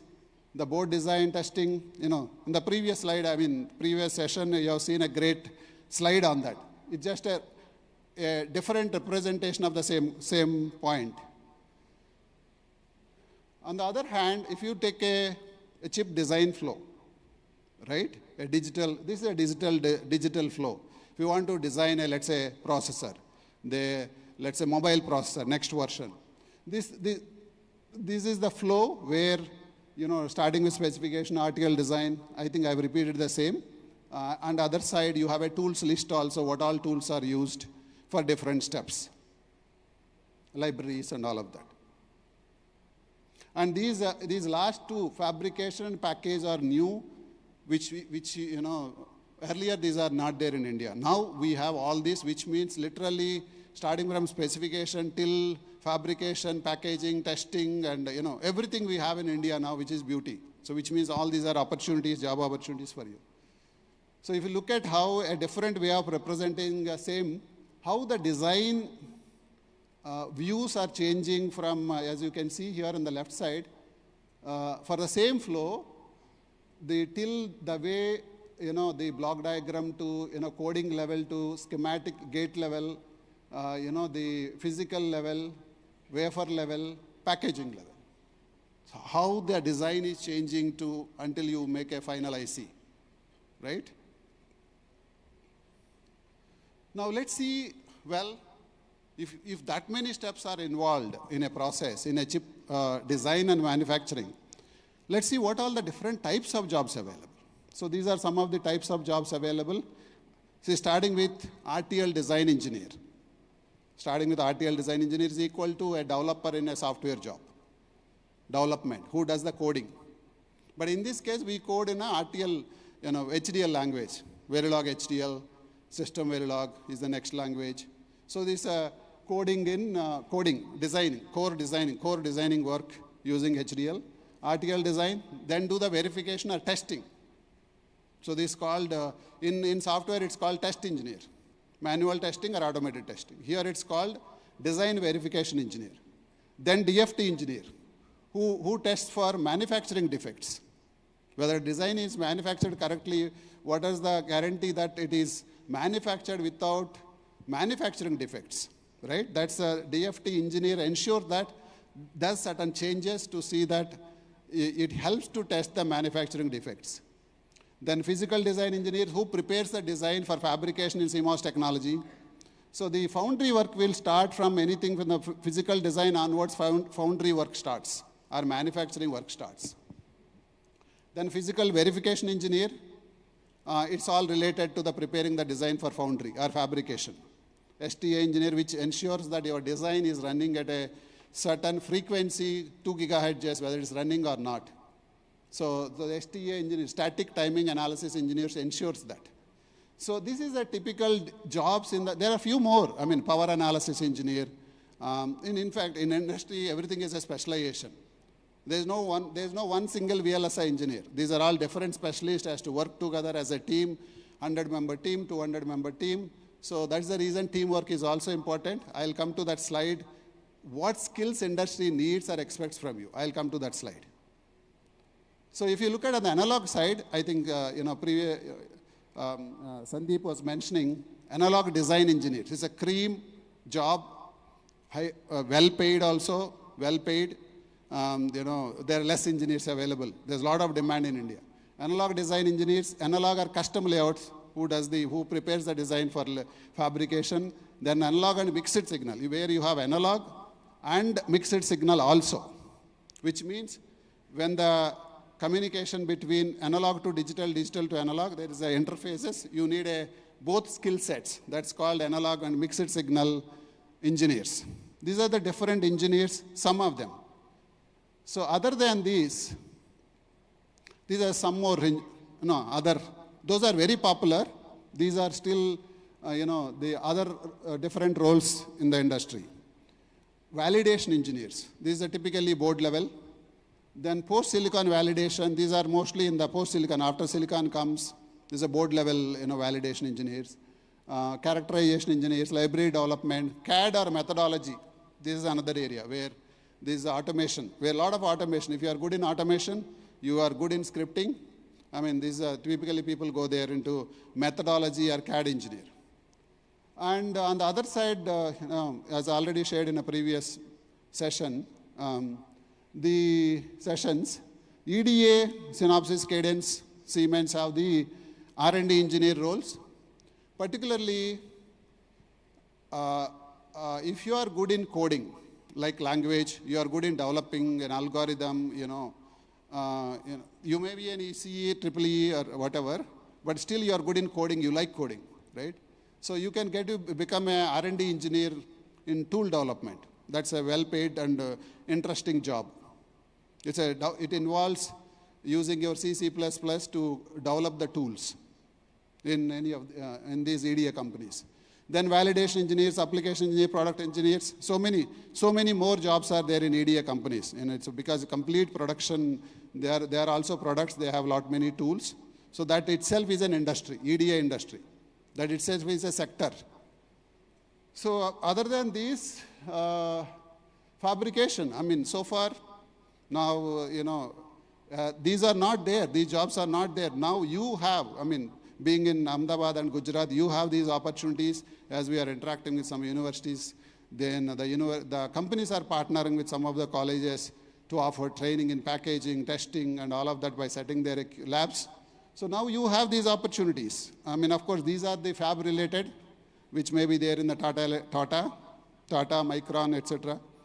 Process engineers, lithography, yield engineer, failure analysis, under packaging, reliability engineer, signal integrity engineer, test. So that's not all the types, some majority of the job roles. So that many types are there. Each is a skill set. You can't master all of them in your lifetime. We have spent 25, 27 years. I worked in some part of analog, not even some part of digital, not even analog, even digital also, not a front-end, back-end kind of. I've never worked in front-end. So you can't master in your lifetime. You have enough content to where you never get bored if you are, if you have that hungriness to learn. In your lifetime, you have enough to learn. So because it's so complex, each is a complex area. So on the top companies, these are some of the top semiconductor companies in the list. And good news is, all of them have a presence in India. So, that's the beauty, and that means it's an opportunity for you to get into these product and top companies. And whether it is in Bangalore or Hyderabad or some city, they are there in India, right? Now I'll come to I think this is anyway, I've covered this. This is also covered by in a previous speakers, and so I will also skip this. But so these are the product companies, IP companies. IP, I think Alpha Wave comes under this. Alpha Wave is one of the IP company, as in a previous session shared by Sandeep. Services companies. So a lot of jobs in service companies. A lot of jobs in service companies because the majority of the hiring is done by service companies. I think we forgot to list, the InfoChips. InfoChips is a good company out of everyone knows here. EDA companies we have already discussed. Now these are the foundries or packaging and testing companies. That's already. So now how to pursue? So now let me come to the last part of it, so that now I've shared what are the different roles, different roles. Now, how do I get there? What I need to learn, right? How I want to start. I'm very, I joined core compared to computer science or IT. I've chosen knowingly or unknowingly. You have chosen ECE or EEE or any of the electrical or electronic stream. Now you have an opportunity to get into the core electronics opportunity. So now how do I get in, right? So typically, product companies like whichever we have listed here, Intel, AMD, Qualcomm, NVIDIA, all these. So they recruit from the campuses as interns. Interns for 6 months, or they recruit through interns, sometimes full-time offer, sometimes internship, depends on the company hiring process. They recruit and they regularize. That is one proven and standard recruitment process from these companies. So there also good amount of hiring is done by service companies. I think in the previous slide we shared what those service companies are: HCL, Infosys, TCS, L&T Technologies, InfoChips. So all these companies, Quest Global, many are there. So they hire good amount of. In fact, their IP companies, Alpha Wave. These are IP companies. They also recruit. So if you want to, from the campus, whichever company is coming to you, you have an opportunity to attend their recruitment drive and prove yourself in the written test and interview, and get selected. And they'll put you into some internal training and start working on one of the area assigned to you. You will become maybe RTL design engineer or a physical design engineer or a DFT engineer, depending on what openings they have at that time. For which they have recruited, they'll put you in one of the skill set. So accordingly, you will start your VLSI career. Maybe what we will do is we'll try to take questions at the end so that you can ask any of us, on any of the sessions happened so far, so that we'll try to answer your any questions. So other than that, if you have any higher studies, that's a different thing. You can do a MTech in a VLSI, which is a specialization, and either in India or outside, that is one path where you do masters and get into VLSI. But even after MTech, you still have to come to the same job you have to come, but it's just that your knowledge level will be little high and you do some specialization, and some companies prefer masters. Masters, they prefer the, because MTech, they do spend only on that. You see, currently you are learning too many subjects in your each semester in 4 years. MTechs, they only focus on embedded or they only focus on VLSI. Hence, some companies are preferring MTechs from some good or reputed institutions. So the higher studies is one of the route to enter into VLSI.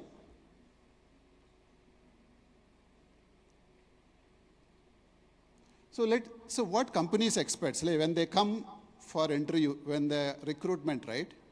What do they expect?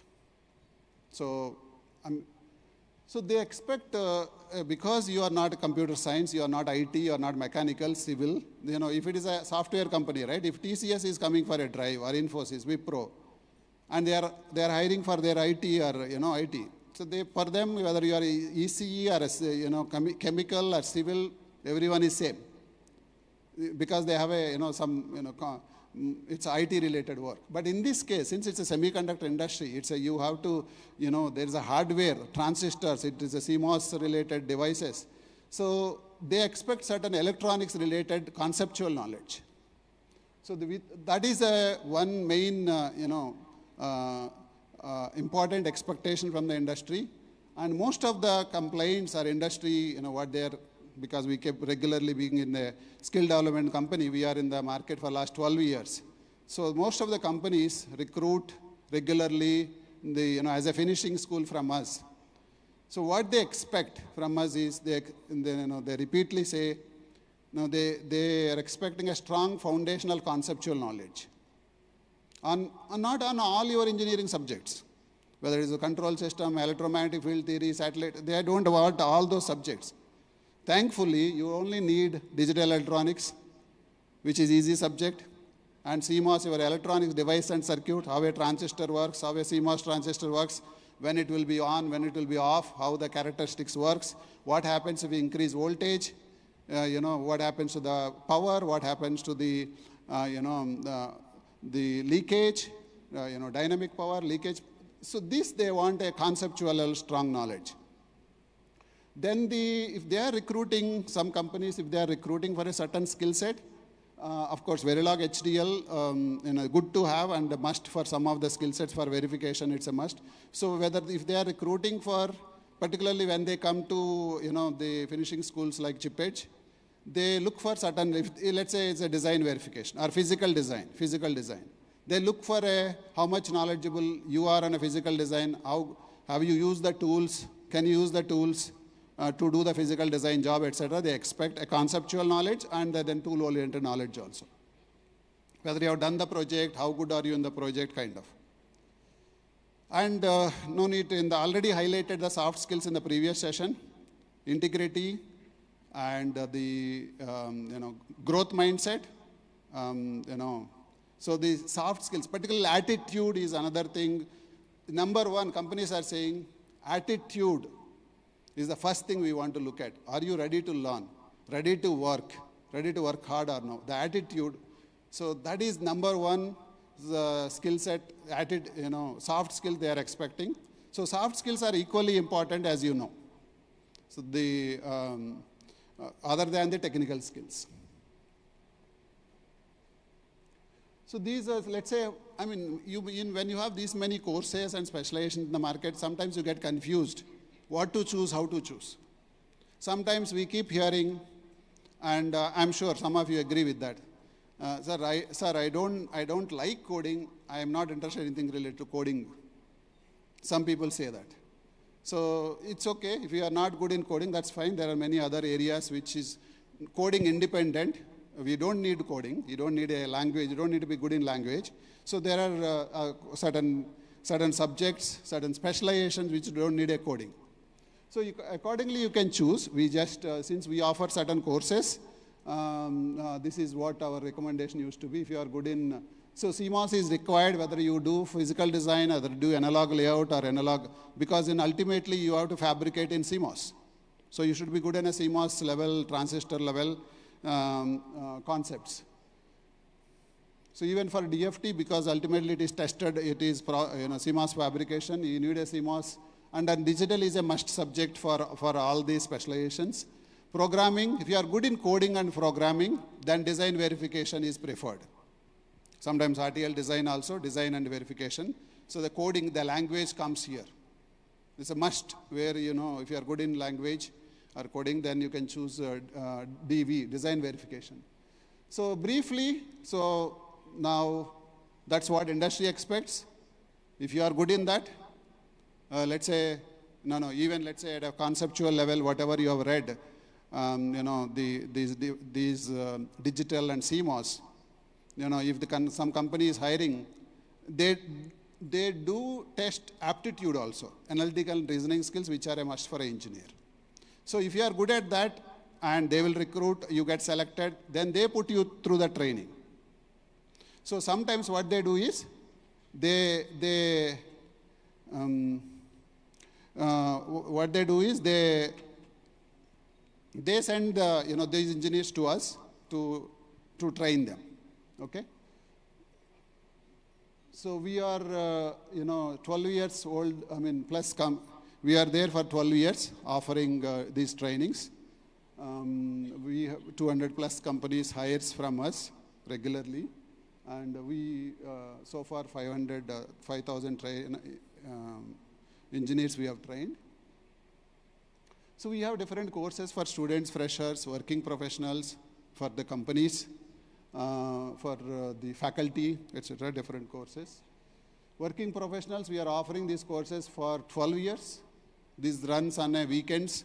People's working professional teaches this course. We are on a weekends. Working professionals attend these courses, be it an IT, be it any domain who want to switch to VLSI, they learn these courses parallelly on a weekends, and they shift to industry, and we are doing it for 12 years. These are the job-oriented courses for freshers, 6 months intensive morning to evening, and one specialization, physical design, design verification. We offer these 2 specializations. Then so we started looking at, what we are realizing is just start learning, doing a course at the end of the final semester after your BTech is not helping because foundations are weak. Better start early from second year itself. So some of you are in first year, some of you in second year. If you want to get into VLSI industry, start focusing on the core concepts and foundations. Identify which one you like. Then try to acquire, how do I learn something related to industry so that by the time you complete your BTech, you get a job.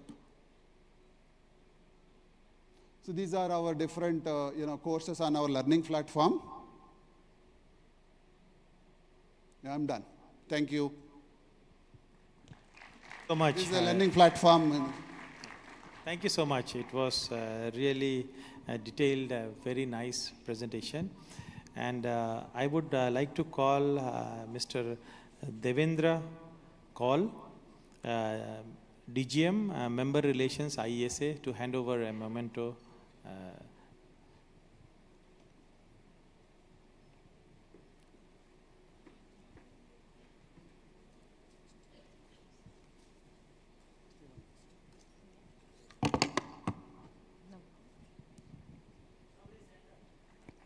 In the middle.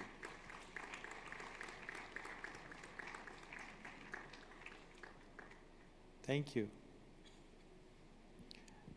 Now I would invite K. Krishnamurthy, my ex-boss, IESA ex-chairman and ex-president, and he designed ASIC way back, within 12 years of Intel designing the processor.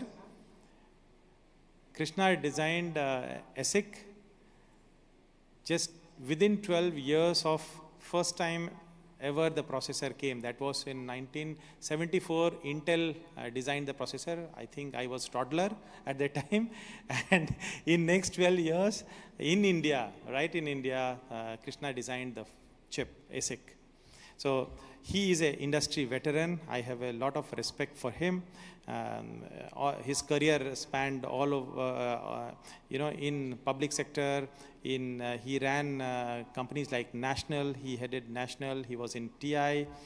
And, I can go on and on. He's advisor of n number of companies, co-founder of many companies. So over to you, Krishna. I know your talk would inspire all of us. Thank you. Thank you, Ved, for that heavy introduction.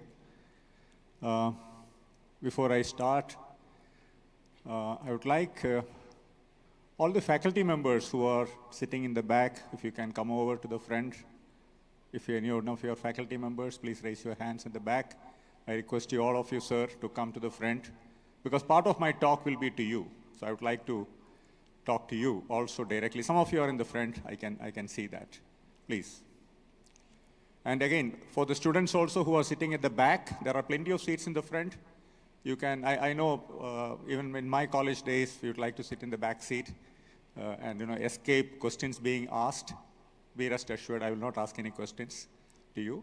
But you can see the presentation, and you can listen a little better and a little more attentively if you sit in the front. Thank you. Krishna, I think these guys have heard that backbenchers are the big achievers in life. So, which is very true, Ved, which is very true. I don't want to go into that topic because that will take my time, but I'm not saying that you don't sit in the back, but there are plenty of seats available in the front. So you have heard from Sanjeev Keskar. He started at the opportunities at the top, and then we went through 3 different topics of details of chip design and the ecosystem. Shiva did a very nice job of talking about different countries, how they are involved. And then later, of course, Sandeep and Venkat walked you through the entire design flow and talked to you about the different jobs that are available. But I would like to go back a little to the top level and try to give you a perspective, because what's our objective? Our objective is that India becomes an electronics and semiconductor nation. And how do we do that? What is the recipe? How do we cook that meal so that, by the time you all who are in the first year and second year come out, you will be there in that nation, what we call as the electronics and semiconductor nation. And when we want to do something, first let me introduce the subject. We talked about a lot of opportunities being available for design, for manufacturing. I think Sanjeev talked about India being a design powerhouse. We cater to 20% of the global workforce, which is true. But what is it that, where we are today, it is what is there inside that red square.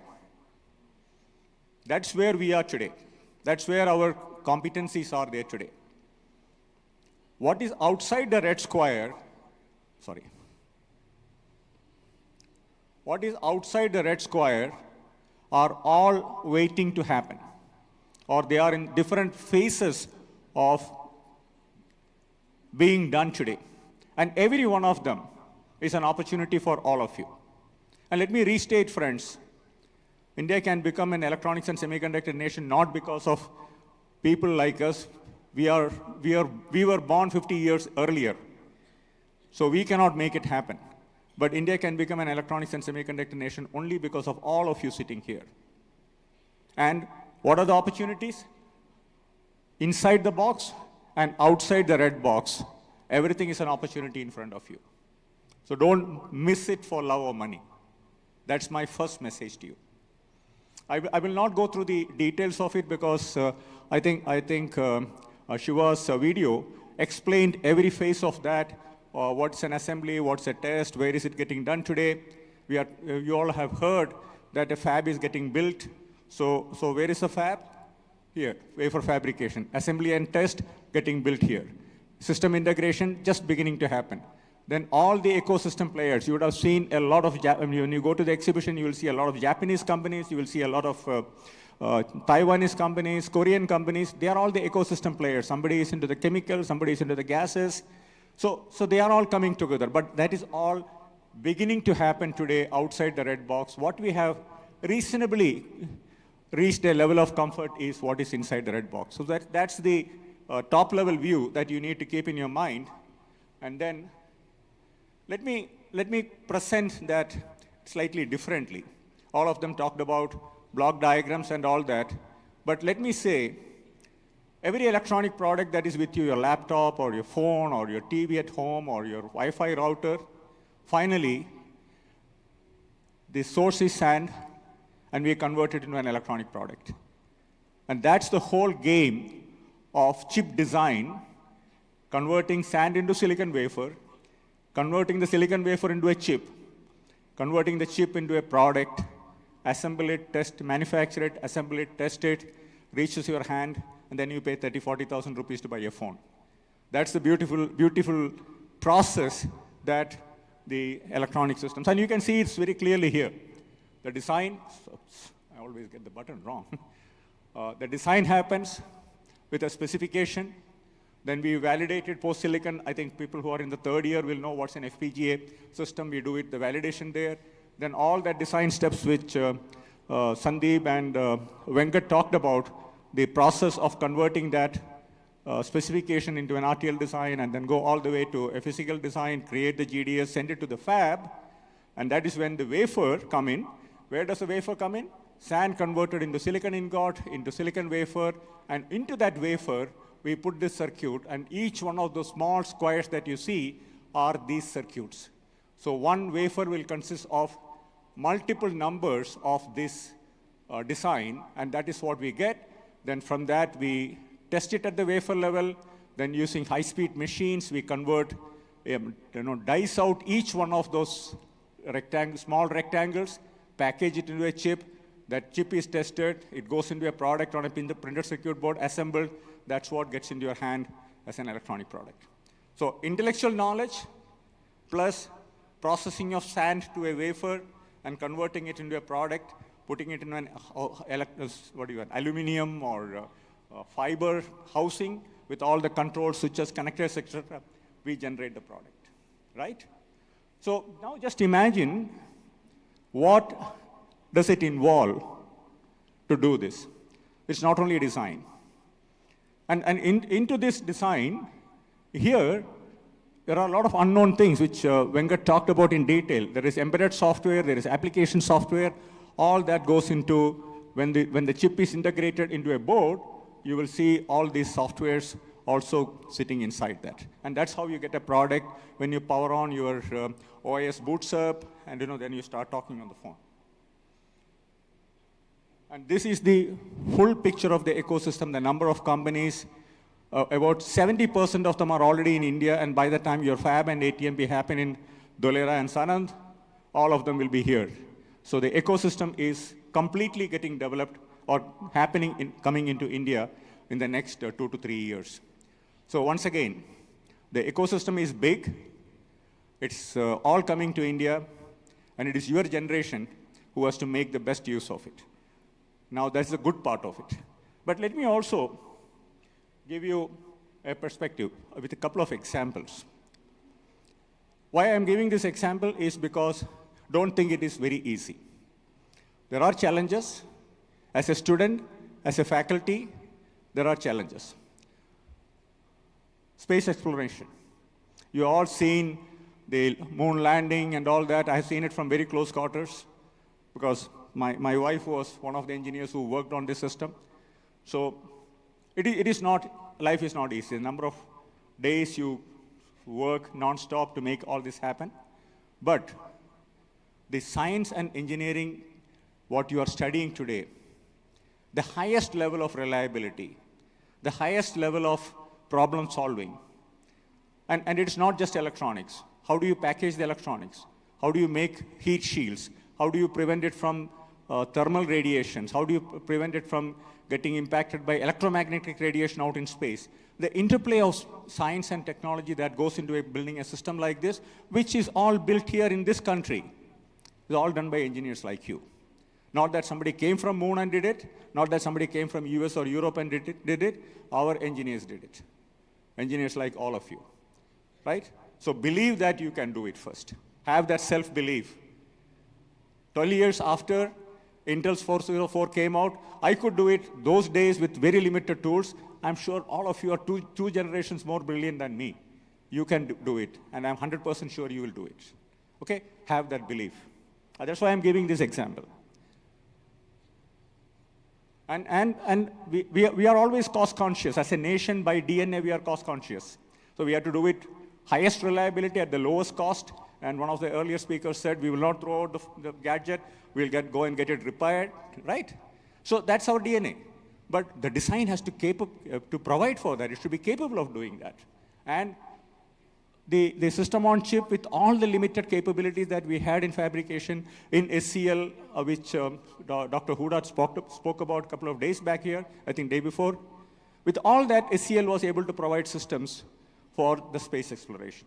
So with the new facilities coming in Sanand and Dholera, you're in your hands. When you come out as students, as graduate engineers, in your hands, those capabilities are going to be placed. So I'm sure you can do much more wonderful things. Have that belief. Now I'll come to the difficult part. Well, I think one more example. Yes. Now, you have seen the printed circuit board with discrete components assembled to make a system.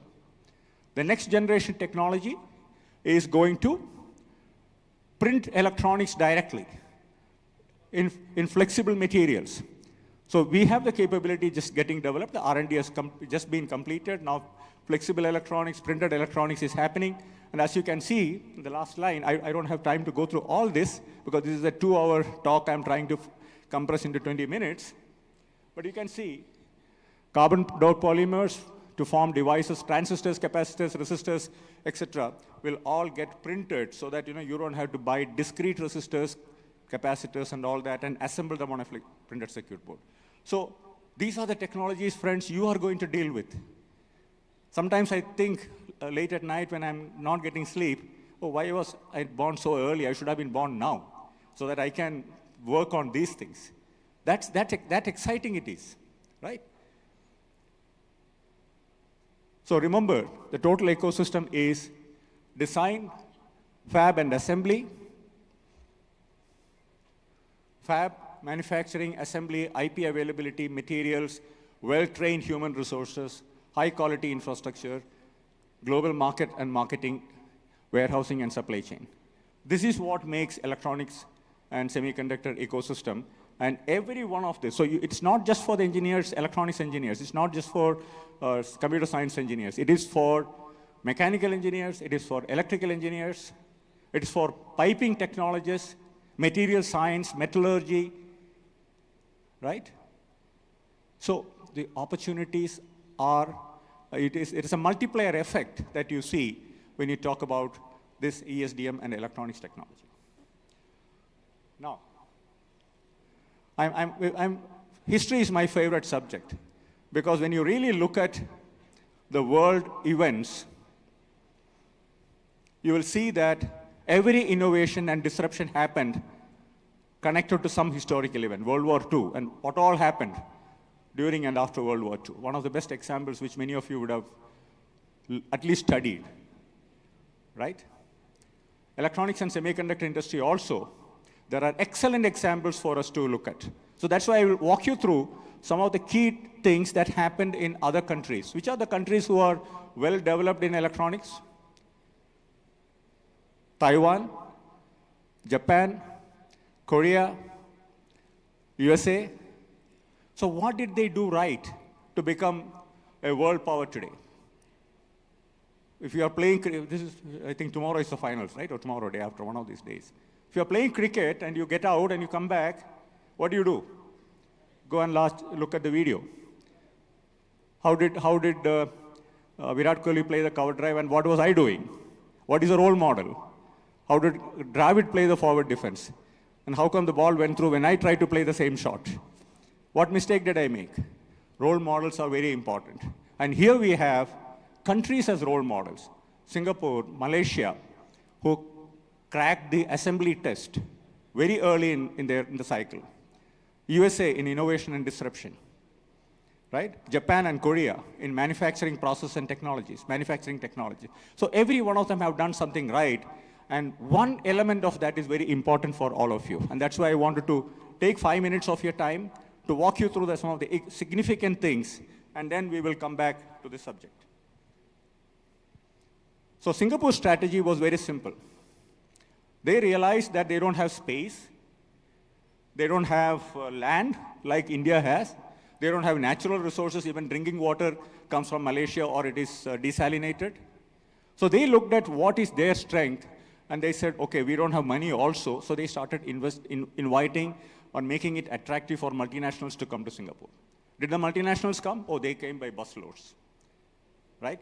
Are we doing that now? The last 10 years, 15 years, we are doing that. So we have ticked the first box of attracting multinationals with deep pockets. But then that's not enough. The second point, Singapore is one country which invested in developing skilled workforce much before anybody talked about workforce development. The late Prime Minister of Singapore said, English is our official language. And there are no English-speaking people in Singapore. Natives, either Malays or Chinese or Indians, 95% of the population. But he said English is the national language of Singapore. One decision he made. And then he said, everyone who is capable of being taught, we will teach them technical skills. Right? Investment in skill development. Then infrastructure development. I must say, Gujarat is way ahead of many other states and cities in infrastructure development, which is a very good thing where the government is paying attention to do it. But look at how people picked their strengths, developed on that, did not waste money in doing things which they know they cannot do. And then you go to Malaysia. For them, labor availability was the first point. So they leveraged that, and they said, okay, we will not invest billions of dollars, but we will leverage our labor, provide them well-trained. Again, the second point, invest in education and infrastructure. To do assembly test jobs in electronics manufacturing, right? Now, they did something better.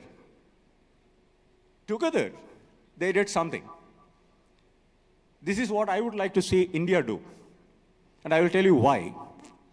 They did proactive government policies, and if you look at the Singapore and Malaysian policies, they are almost identical. One copied the other, because they wanted to be a strength as that region become very powerful in electronics, right? Foreign direct investment, which is happening in India now, not in the stock market. You people understand stock market better than anybody else in the country, but it is not in the investment in stock market, it is the investment in the industry that they made it happen, right? And supply chain integration. Even today, Singapore has got the best infrastructure for shipping of electronics and semiconductor products for the entire Southeast Asia. If a warehouse tells you the truck will leave the warehouse at 5:30 p.m. to the airport, you can set your watch, it will leave at 5:30 p.m., not 5:31. And if they say it will be on a plane, Singapore Airlines plane leaving at 9:30 p.m. to Chennai, you can set your watch, 9:30 p.m. it will leave. 5 a.m. it will be in Chennai, it will be in Chennai 5 a.m. Now after that what happens, nobody knows. I cannot speak with that level of confidence. But supply chain is very important in this entire ecosystem. People have talked about it before me. I will not go into the details. But the most important thing here is each played into their strengths together. Now, what is the strength of Gujarat in the ecosystem? They are building semiconductor fab, they are building assembly and test. Chemical industry is the strength. Gujarat has a fairly well-developed chemical industry. But what is it that is required other than chemical industry? Metals, minerals, and material science. Which state is rich in metals and minerals in the country? Open to all of you. Which state? Who has got the maximum wealth in metals, minerals, and the knowledge of metals, processing of metals, minerals? Odisha. Good answer.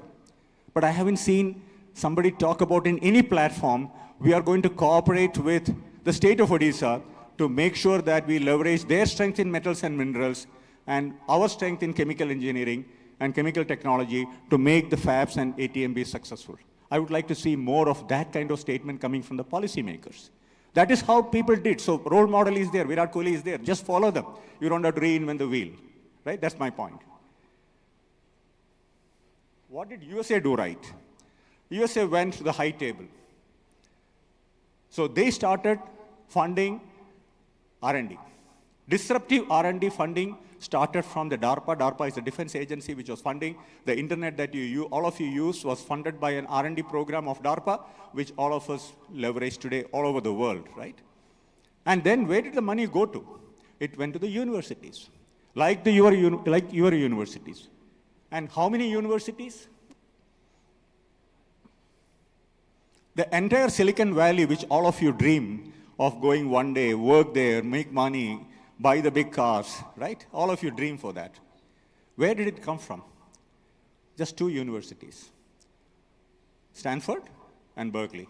How many universities are there in Ahmedabad, Gandhinagar, this neighborhood? How many are there? 6 of them, 7 of them? Can you come together? This is where I'm again asking the faculty members. Can you come together and create a few centers of excellence? I saw the PDEU booth yesterday along with Micron. They are setting up the assembly-related infrastructure. Can all other universities in that locality come together, leverage that, and create the best-in-class assembly test engineers out of that place? Don't say that, no, it's my university, my objective is to get maximum placement for my engineers who pass out from my university to a software job, then you are not in the game.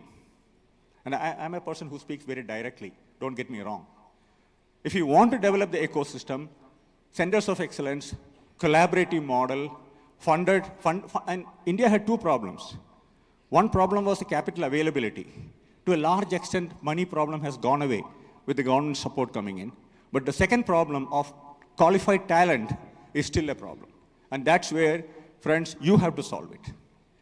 So you have to put your heart and soul into it. The faculties have to put heart and soul into it, and then collaborate, create centers of excellence. We will reach there pretty soon. And I don't want to go to all of them. And of course, IP protection, all those things are part of the infrastructure that we need to create. Japan and Korea, another very good example. Japan quickly realized they are coming out of the pains of the Second World War, the destruction, and they realized they don't have the money, billions and billions of dollars to invest in semiconductor manufacturing. They took the next adjacent space, memory manufacturing. Very intelligent decision.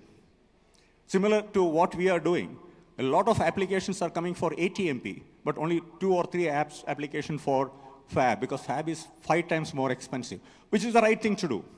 1 or 2 fabs, get going. Once they become successful, we add more.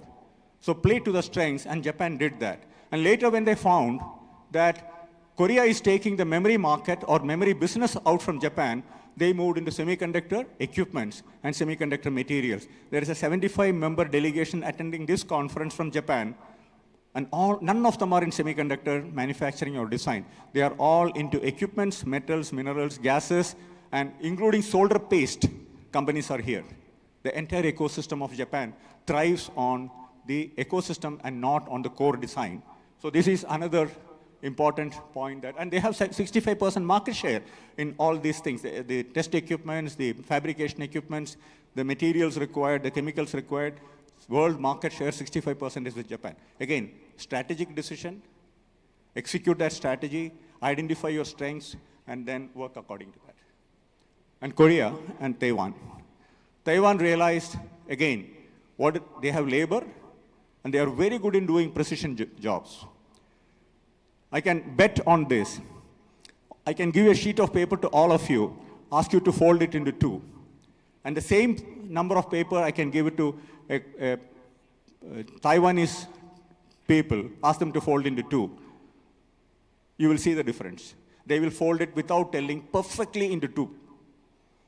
We will not be able to do it.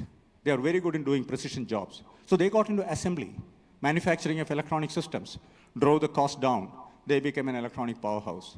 Once again, the key point is and Taiwanese government helped the whole process by setting up ITRI. ITRI is an R&D lab. And from ITRI came TSMC. The world's biggest fab today, which has got almost 60 to 70% of the global market of semiconductor fabrication, is one company called TSMC, and that came out of a lab called ITRI, set up by Taiwanese government.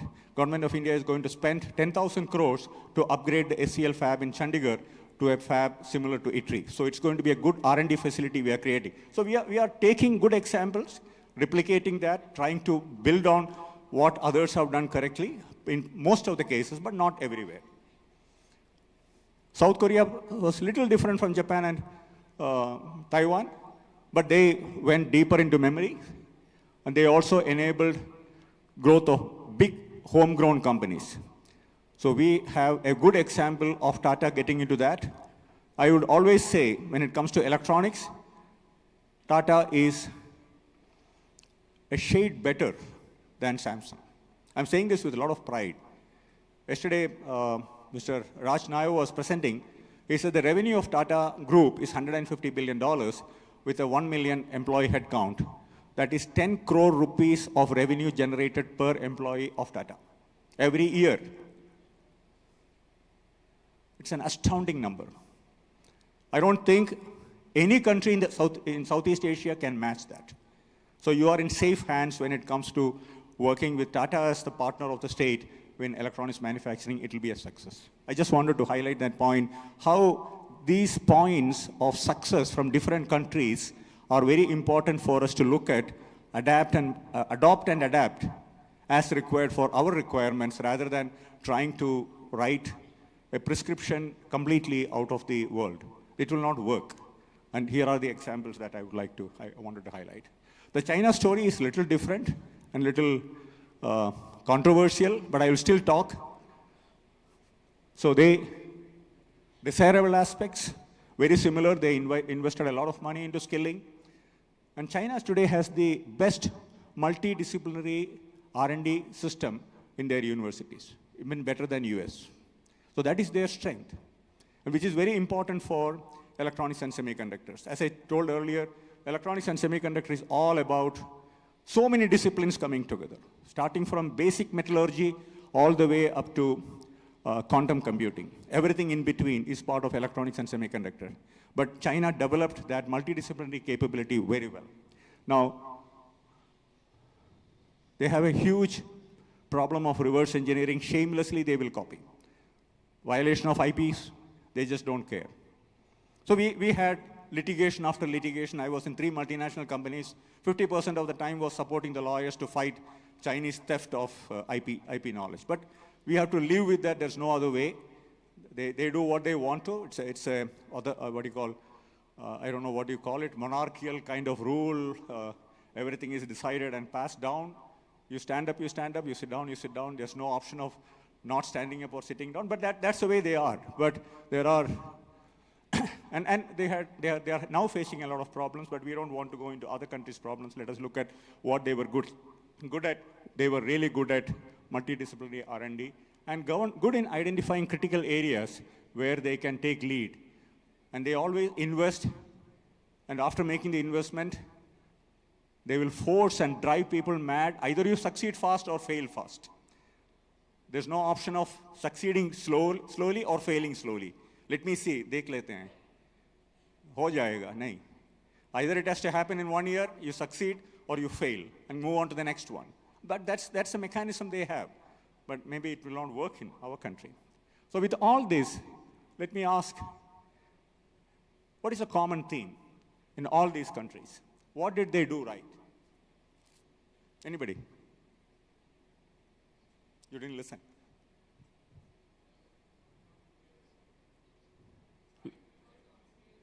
Yes?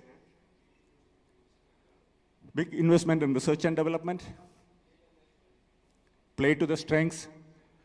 All of them, without exception, they invested in skill development. Right?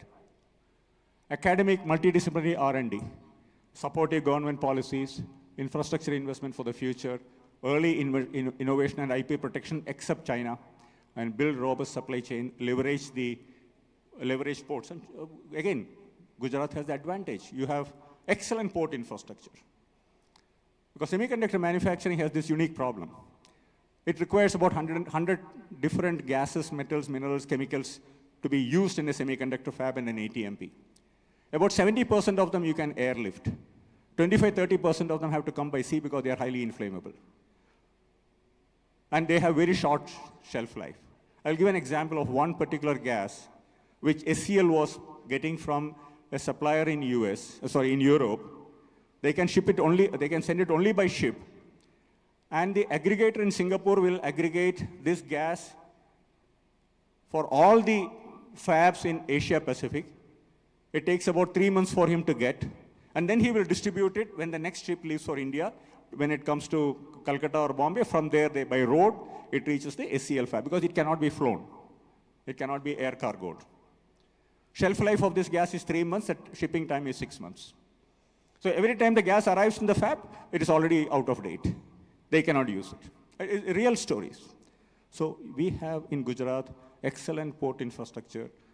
You should be able to leverage these things very well. So the selection of the place, the infrastructure that is getting, government has got all those boxes ticked correctly. I really appreciate the thinking process that has gone into this.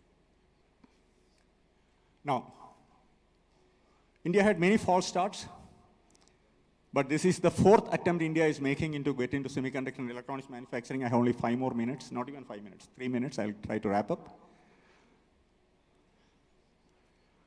Are we doing semiconductor manufacturing and electronics manufacturing for the first time? No.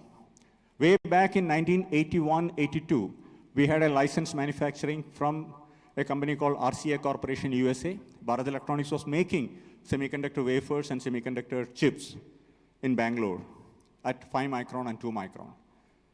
Then they did not continue the investment. Government decided to set up the SCL fab, which is probably the right decision, maybe the wrong location. I'm not an expert on that. Then they moved experts from BEL, Dr. Virendra Mohan, one of the celebrated semiconductor technologists of those time. He went and set up the SCL fab. BEL started decreasing their investments in semiconductors. Today, all their facilities are shut down for electronics and the component side. But unfortunately, the SCL fab also got burned down in 1989, and it never recovered from that until maybe last few years. So we had a huge gap of not getting into semiconductor manufacturing because of, I would say, partly wrong decision. They should have set up the SCL fab, but they should have continued with the investments in BEL fab for some more time, or continued even now, like ITRI, as an R&D fab. Maybe we would not have been left behind in that race.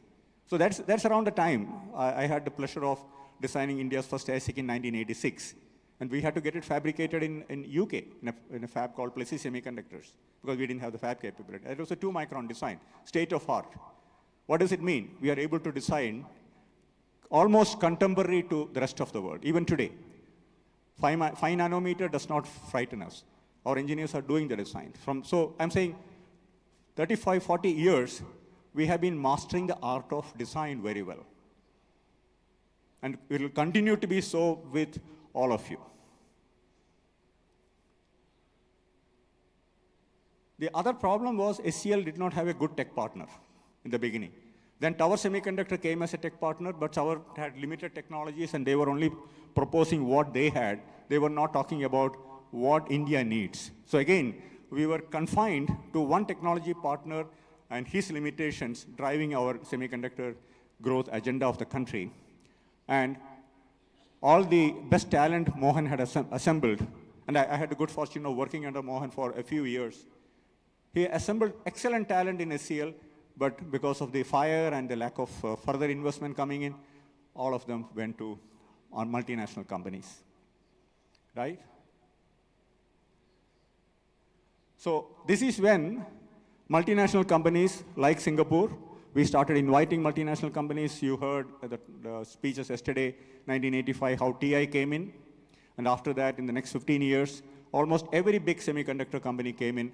They leveraged the Indian talent. Today, there are about 200,000 engineers working in electronics and semiconductor design in India,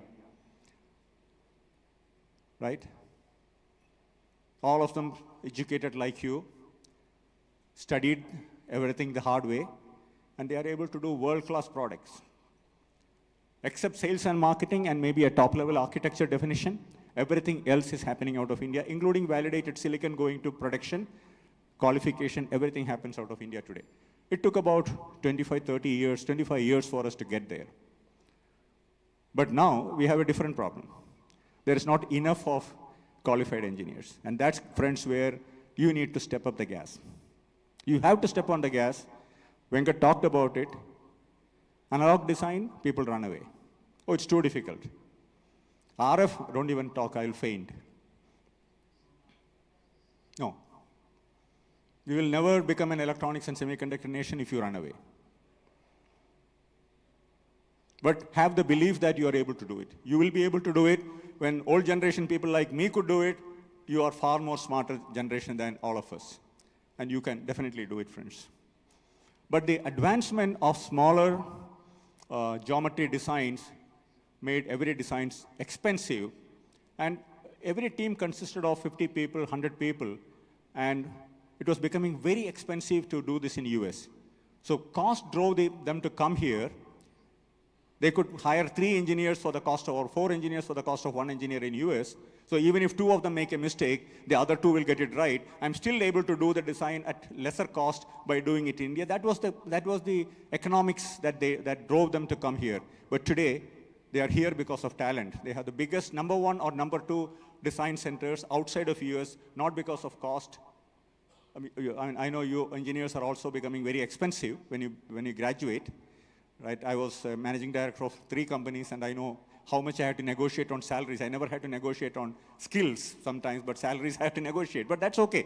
That's the way the industry grows. I have no complaints on that. But what is important is you have to become absolutely, absolutely good in what you are doing. I think Sandeep talked about it. You have to be totally trustworthy design engineer. Now, what do they do today? I already talked about it. And setting up India Semiconductor Mission was the right decision, and I want to just narrate this as my last point. On 5th of December 2021, we had a meeting in Delhi, a public meeting. Honorable Minister of Electronics and IT was on the table, on the dais, Ashwini Vaishnav. As the chairman and as the president of IESA, I said, if India has to succeed in semiconductor, we have to put it in a mission mode. What is a mission mode? Like what we did for space, like what we did for atomic energy. These are the 2 mission mode activities that we did in this country, and you know where they are both today. Highly successful, is it not? 10 days later, on 15th, when Government of India announced the semiconductor policy, they put it as India Semiconductor Mission. They took less than 10 days to make that decision, take the industry input, and convert the semiconductor policy into a mission mode policy. That responsive was the government of the day. So government support, infrastructure development, IP protection, tools and availability of very costly tools to all the designers, chip to startup program, DLI initiatives. There's no dearth of government support available today, right? So what are the right lessons? We had to create an immense talent pool. Right? Indian equipment companies are a must to develop. But most important, start of serious interdisciplinary research in the universities. I'm requesting my professors here, please collaborate with other faculties. What is the base material for use for an PCB today? FR4. But what does Apple use in their phone? It's another material called MF3. How many of you have looked at what is the difference between FR4 and MF3? There's a material science topic, but electronics department or electronics faculty has to drive that collaboration.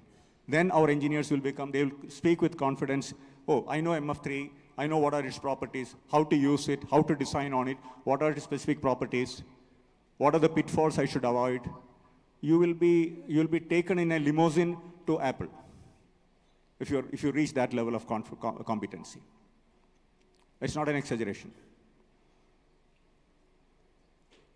When I was hired as an RF engineer in one of the companies, I don't like dark rooms or rooms with dark curtains.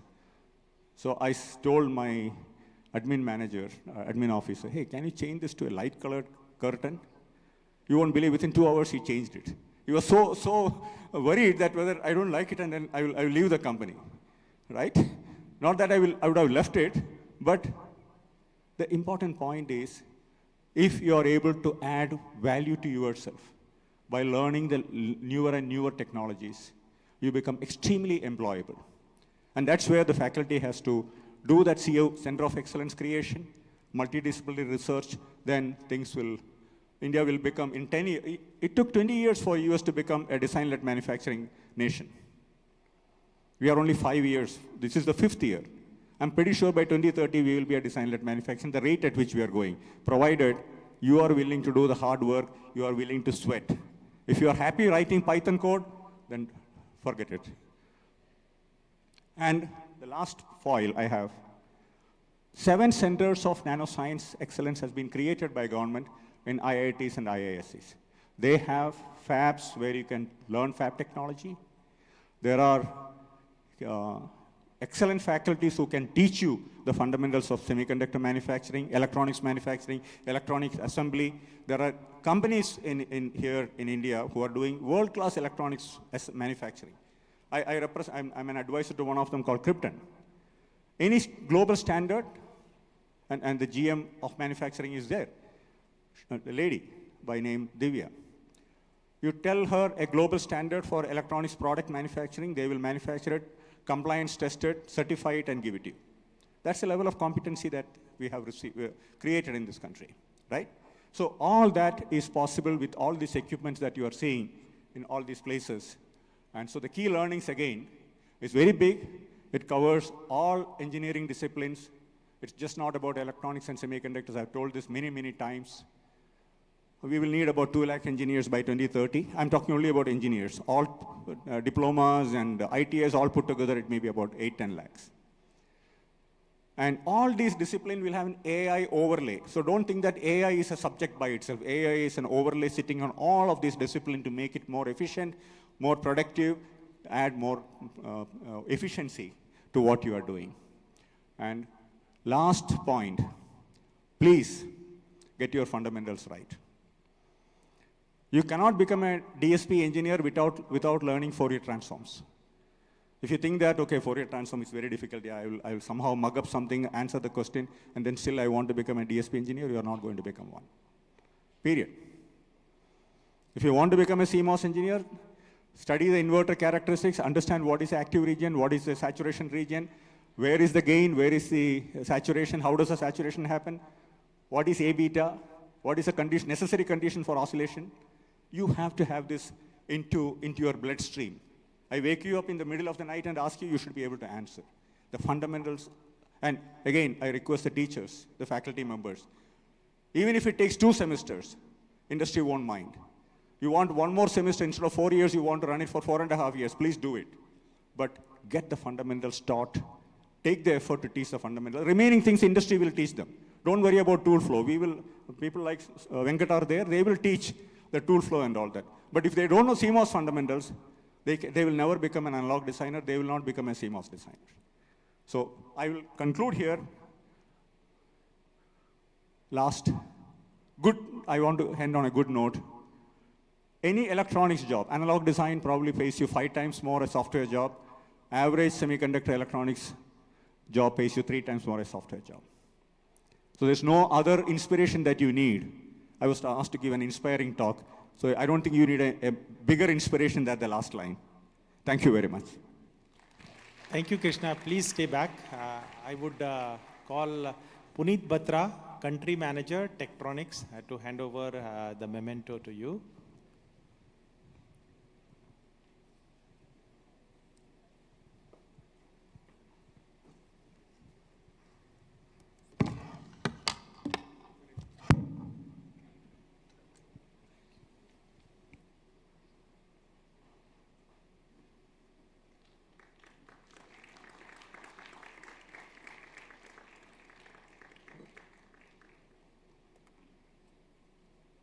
Thank you. Thank you, Krishna. What a great talk it was. And for the students, the message is clear. Clear your fundamentals. And second year and first year is the right time when you have to decide and embark on that journey. If you clear your fundamentals, 3x is what you will ultimately earn. And there is a fun in, clearing the fundamentals. My son recently got admission in IIT Bombay. So initially he was not liking, studying, but once he started cracking the formulas and then now he has started enjoying. So he's coding, he's enjoying a lot. So you guys also, once you know the fundamental, then the job becomes easier and high paying. So now I'll invite Nitin Kishore, a startup entrepreneur. He owns 2 companies. He is founder and CEO of True Chip and True Silicon. So he is a great inspiration, a great friend of mine. All yours. Thank you.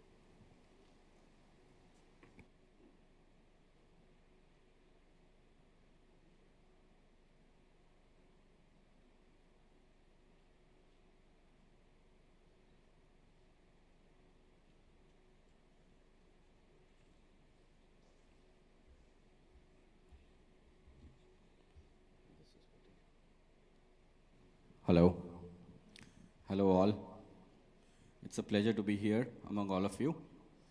And looking at you, I remember my old college days.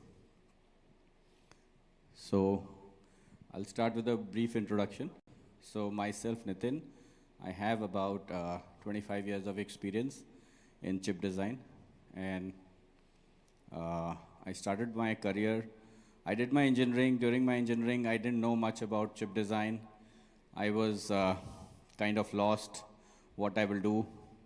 But I always wanted to do something towards the engineering side of electronics. Because I was doing electronics, I had passion towards it. But I didn't really know what I'll be doing.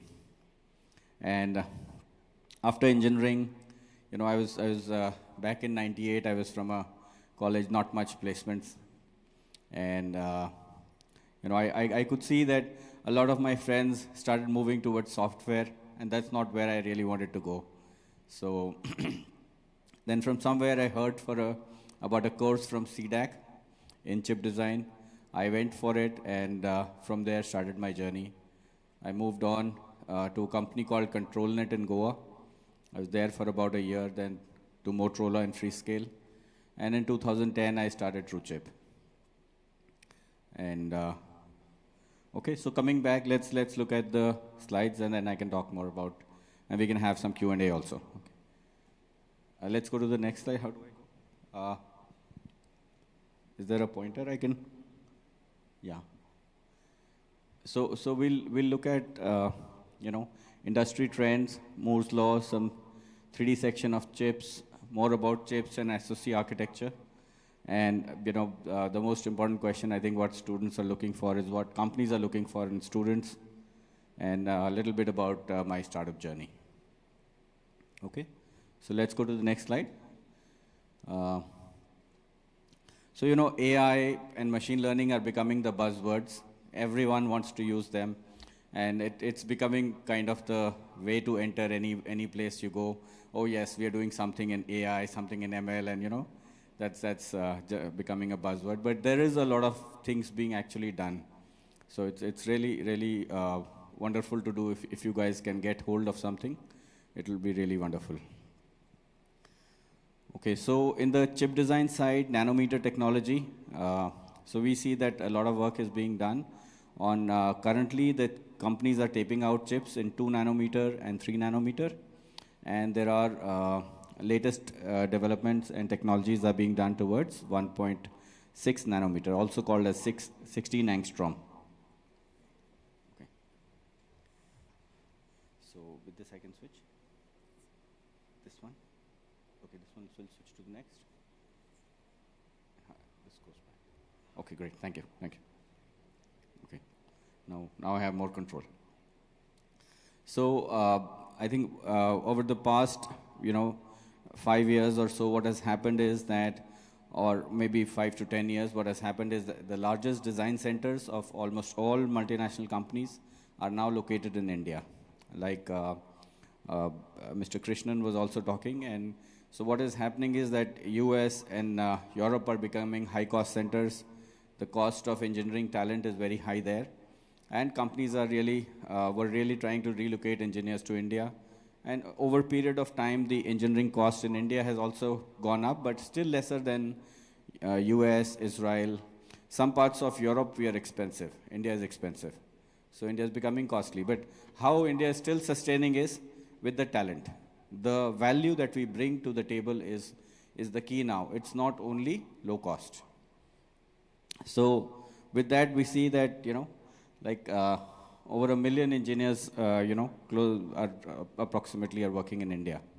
And there is still a demand of, about 100K engineers in India today. I mean, if I look at any company I look at, they all are looking for highly motivated and capable engineers. Okay, now I can switch. Okay, so, no, this is going. So from an industry perspective, the trends, the market growth areas, so AI and data centers are the highest growth areas.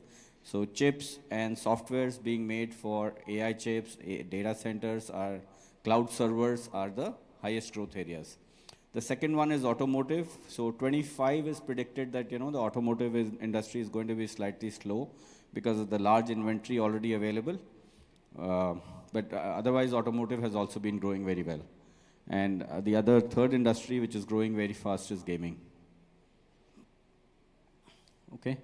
So let's take a look at, further industry trends. So we have overall, semiconductor sales of about close to $650 billion US dollars, right? That's a very large growth. 23 was down from semiconductor perspective. Semiconductor industry, as you know, is known to be cyclic. Every few years it goes down and then comes back. So 23 was another dip in the semiconductor side of the industry. Okay, so we see a very good growth in 2024. 19% is huge. Okay, then we look at new standards which are emerging every other day. So on the USB side, you guys, I'm assuming USB, all of you might have seen in your phones, in your laptops, right? So the latest standard in USB is USB 4 V2. And it gives you about 80 gigabits per second. So, back in my college or post-college days, people used to have the full 3-hour movies in pen drives and, stuff like that. So that would be like 5 GB. And it would take a lot of time to put it in the drives. Now with these speeds, it's going to be few seconds. That's how technology is changing around us. There is the PCI Gen 6 is now in use. PCI Gen 7 is coming up. PCI Gen 6 is 64 gigabits per lane. And you can have about 16 lanes to work in parallel. This is per lane. So that's really huge. So that's PCI is being driven by the data centers. And another memory protocol, this is LPDDR5. All your laptops, all your mobiles typically will have LPDDR DRAM. Okay, that's about 52 gigabytes per second. Then nowadays we have 5G. Doesn't work at all places, but we have 5G in the phone. So 5G works at 5G speeds can go up to about 1 gigabit per second, right? And then there is 6G predicted to come. So 6G is going to be another game changer with the speed of up to 1 terabits per second. Okay, let's go next. So we all know about Gordon Moore. His law has been driving the industry. And so Moore said that, in about 24 months, the transistors on the chip will double. And that has been, the industry has been racing to, meet those things. And now as doubling the transistors on the chip becomes more and more difficult, so they have started stacking layers of, semiconductor over semiconductor to have more 3D chips coming up now. This is a look at this is a picture which I really found useful from my perspective at my time, and it's a look at the 3D section of a chip. So you see base is the substrate in which the transistors are fabricated inside the chip, and above that there is typically a layer of metal oxide, and then the metal, like you see the blue colored metal one, that is the wires. So it need not be full, but with those wires you can connect the cells which are in the substrate. The transistors are in the substrate. And these oxide layers will have some capacitances which has been shown. And the metal too, which the next layer of metal which will come, will be in the opposite direction, right? Like rows and columns, you can think of them, right? And a typical chip will have about, 10 to 12 metal layers above the substrate. Okay, so let's go next. So, yeah, this is another diagram where I was trying to show that, now in every day what we use, all gadgets you use, there are so many chips around all of us. So they're shaping our everyday career, whatever we do, whether it's related to your college, your studies, your household, or even your office. So different types of chips are. So we have processors inside the chips, CPUs and DSPs. Can anyone tell me here what will be a difference between a CPU and a DSP? Anyone? Anyone wants to take a guess?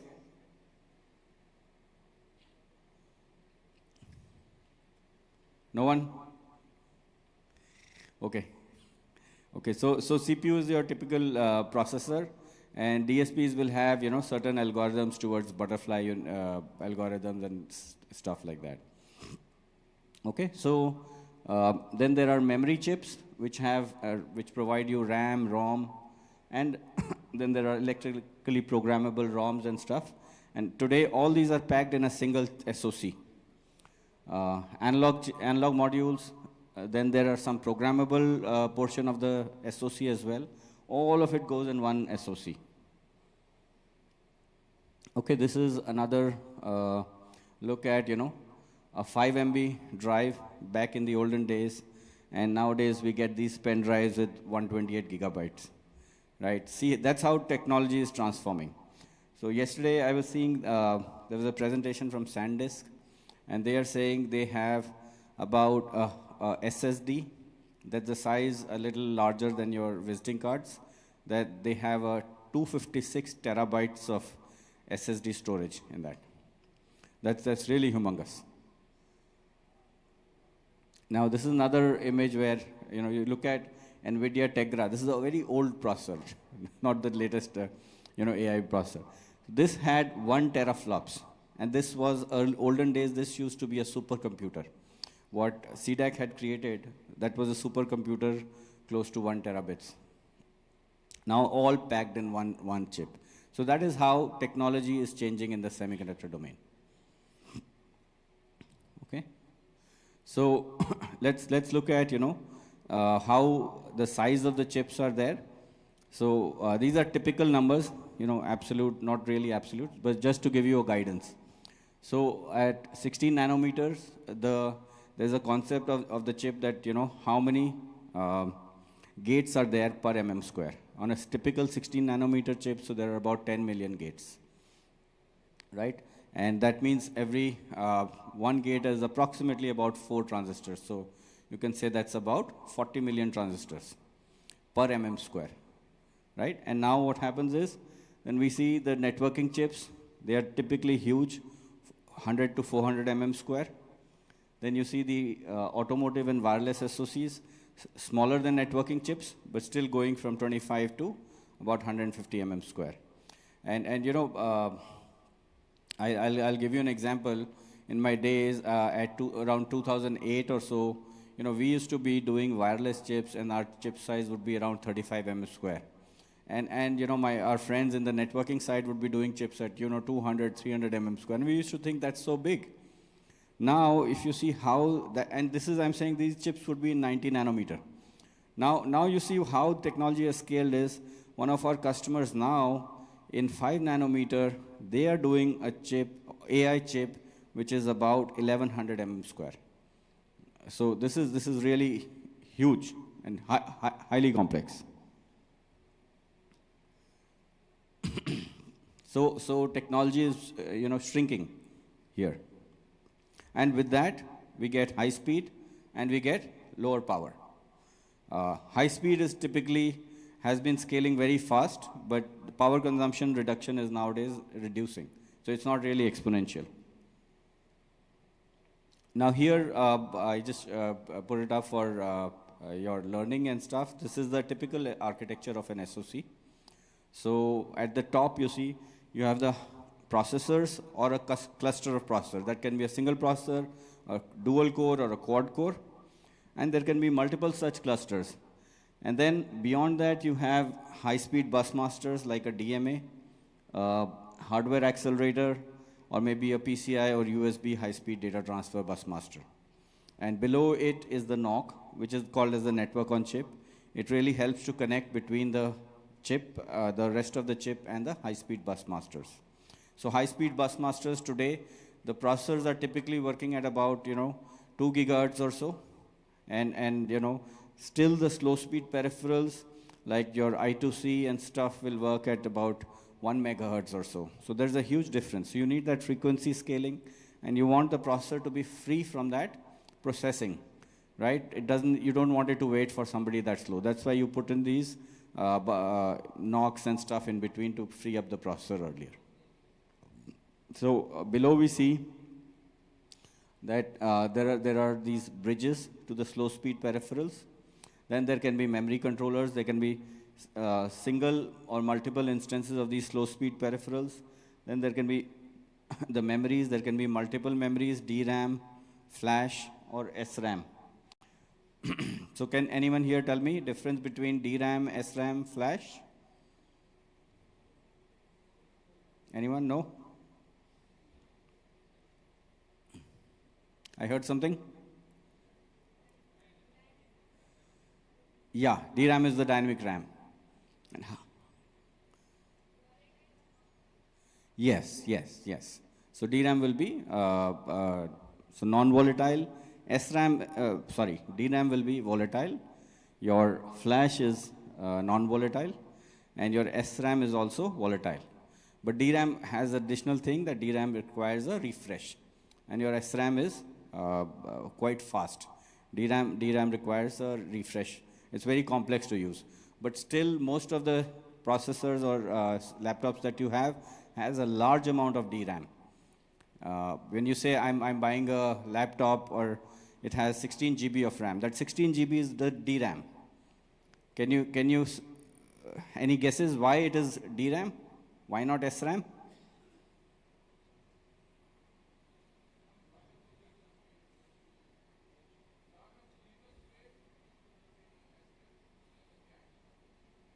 Yeah, so typically SRAM is costly.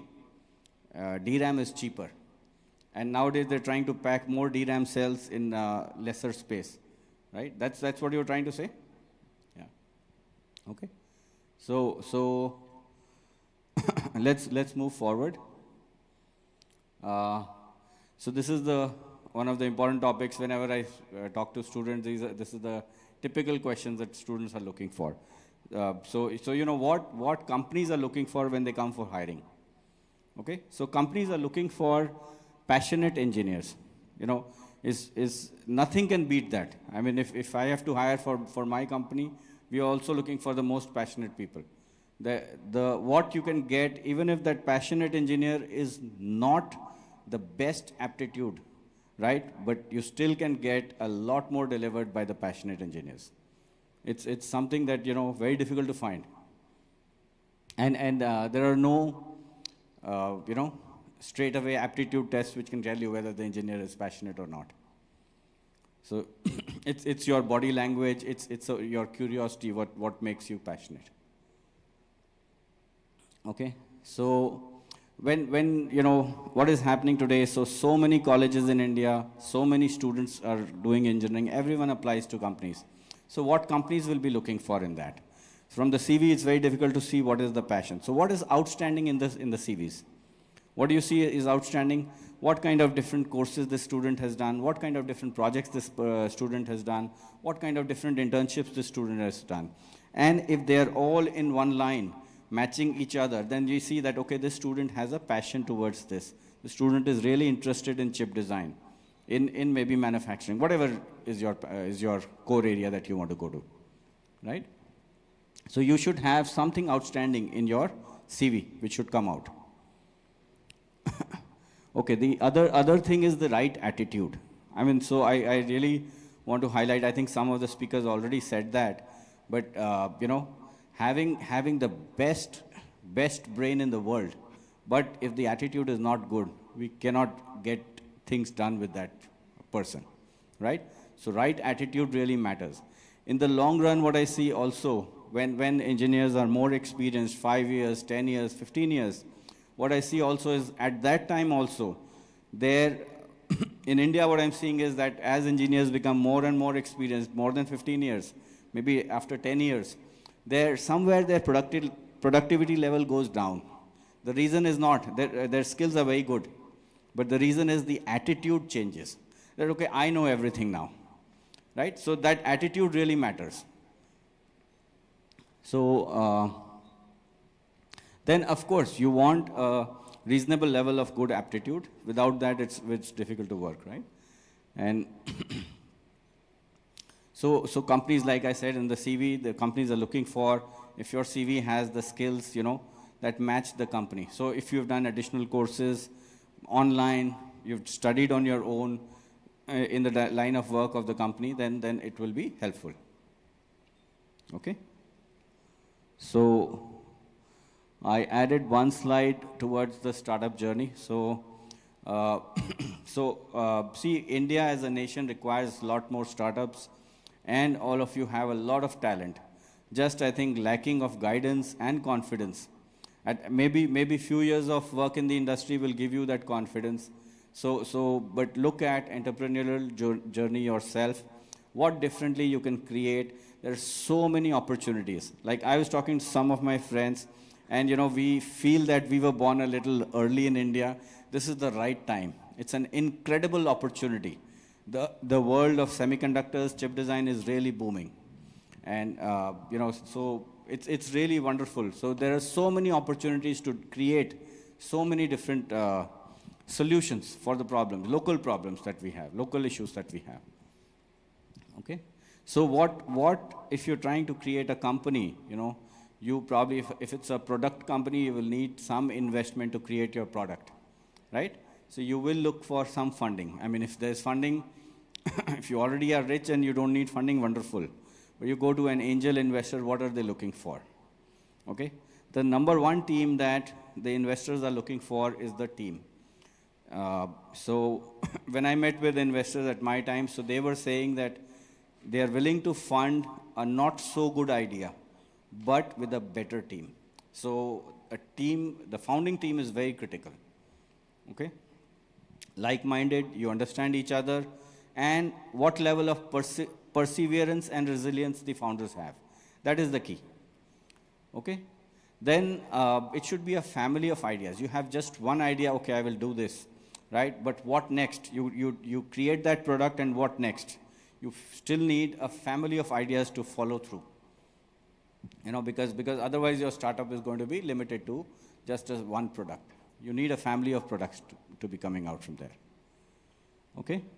Then proof of concept.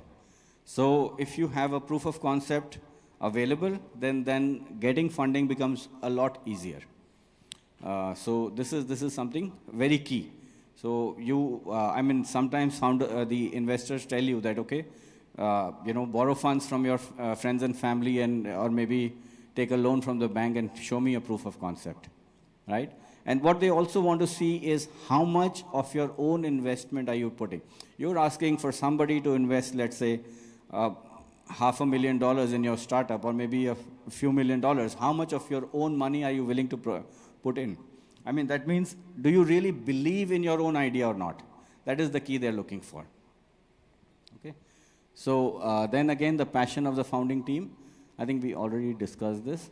Then of course, the investors want to see what is the ROI based on their investments, what is the size of the total market. TAM is total available market, and SAM is the serviceable available market. So they want to see, will this product really bring good ROI? So these are the key things that investors will look at. Okay, so let's go next. So next is, we have two companies. One is TrueChip, where we provide verification IPs as licenses. Then there's True Silicon, where we provide silicon IPs. And third sister concern that we have is FutureWiz, wherein we also provide chip design training. Okay? So these are some of the courses that we offer. So we've tied up with some universities to provide BTech and VLSI. So these are universities who've been providing BTech in electronics department, but they really didn't understand VLSI. So we partnered with them. So VLSI subjects we teach, and the universities train on the rest of the subjects. Okay, so that's Lovely in Punjab. That's Manav Rachna in Faridabad. Arni is in Punjab again. Okay, then, sorry, this is something happened here. So, so we are training KVLSI students for the Karnataka government in association with IIIT Bangalore. Then we are training about close to 100 students with NXP under the Women in Tech program. Then there is Silicon Trishul. In this, there is 3 months of online, 3 months of hands-on, and 3 months of internship.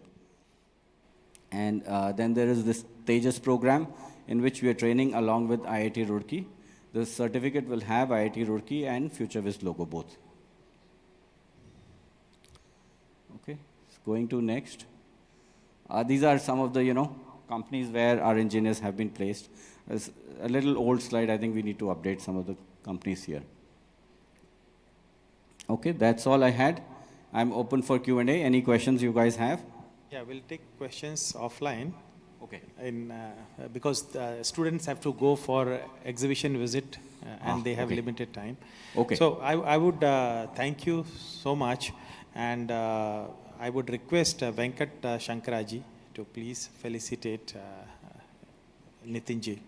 Thank you all. Thank you. Thank you. Thank you so much.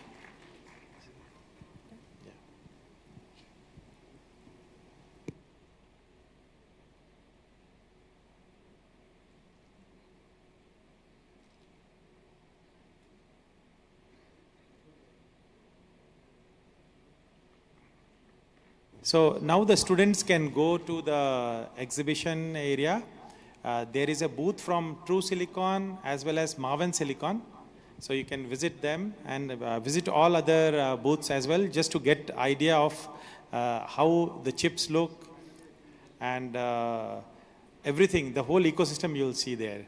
You have limited time, so rush there, meet people there, and then take the fundamental, like the message is, make your fundamentals clear, be a passionate engineer.